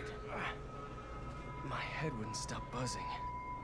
It felt like it was about to crack open. Thanks, Swayart. It's good meeting you too, and I look forward to seeing you on Tuesday.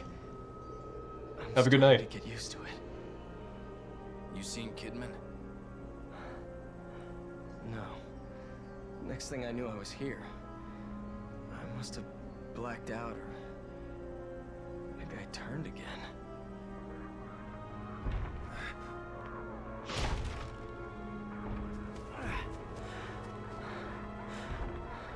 Inside. Let's go.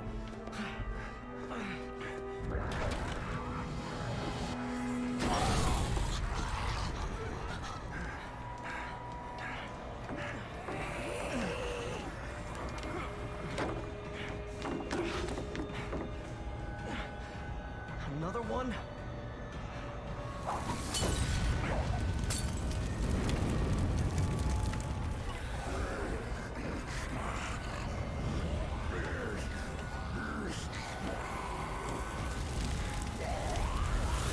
Get that thing open.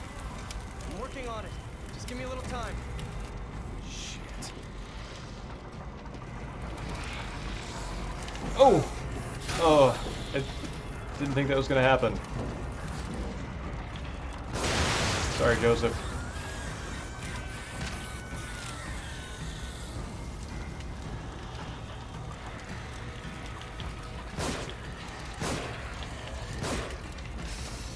Oh, he didn't go down.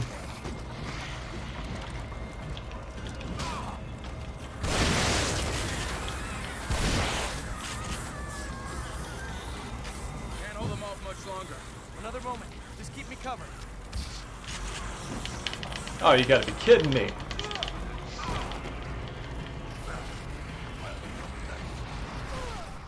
Oh, wow. I thought that was, gonna be like in Resident Evil 4, sometimes you can pop one of the Ganados' heads off and they'll still come charging at you, grab you, and throttle you. But you take like 2 hit points of damage and knock yourself out of it. But in that one,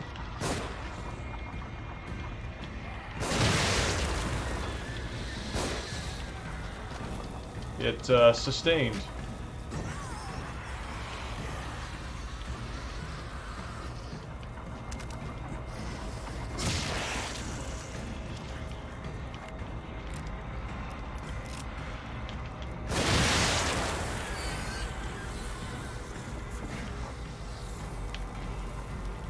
Can't hold them off much longer. Another moment. Just keep me covered.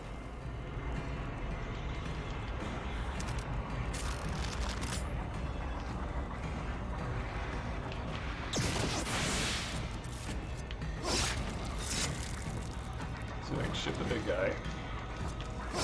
Good. Excellent.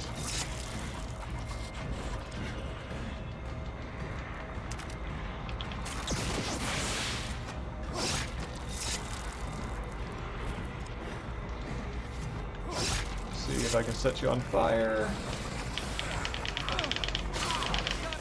Let's go. Good enough.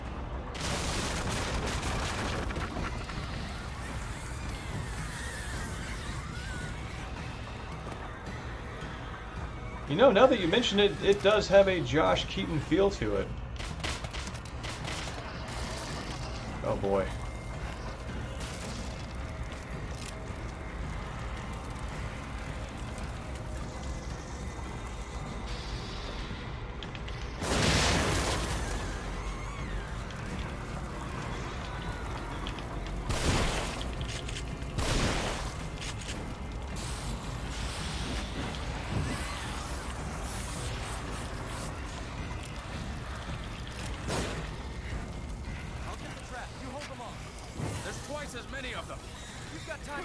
No, no, no, no, no, no, no, no, no.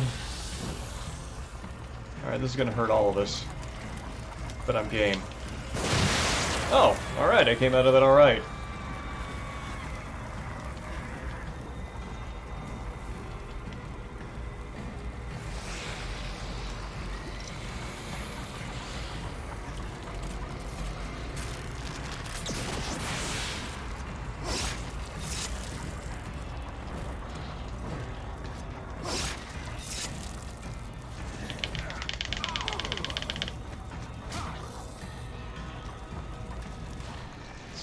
Here.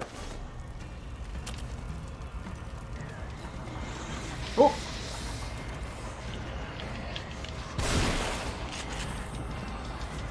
Light him up!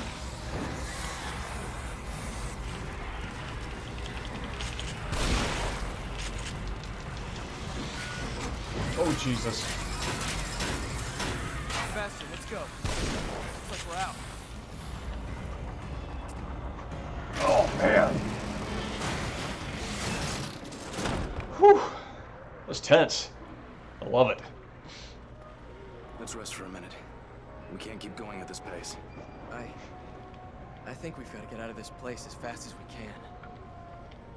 What about the tower there? We might be able to get a lay of the land. Anything's got to be better than staying here. Okay, it turned out well. And yeah, foot stomped.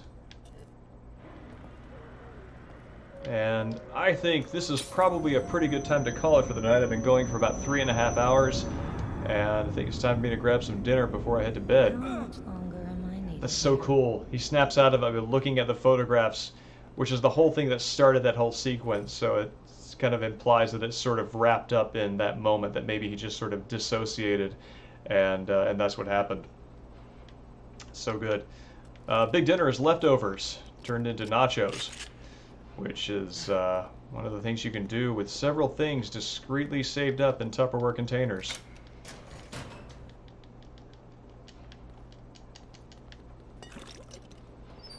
Oh, let's go ahead and save here.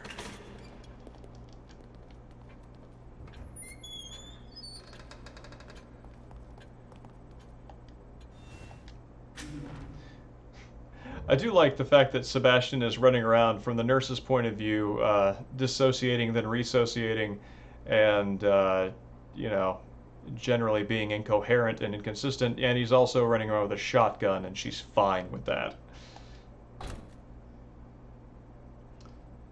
So, alright, there we go.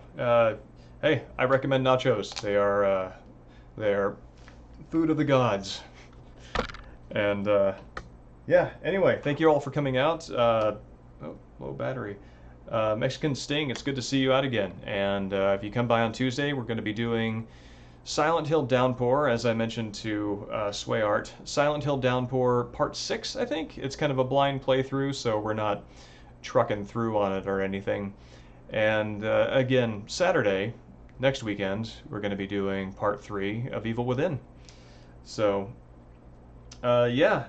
And also, anybody who wants to catch up on past streams, if you go to YouTube, look up the user Deltahead Media. I'm archiving everything there, organizing it by playlists, by game, and you can see all that there. So, thanks everybody for coming out. Merritt, it's good to see you. Didn't speak with you much during the stream, but thank you. I hope you follow and join us again on future adventures. So, have a great night, everyone.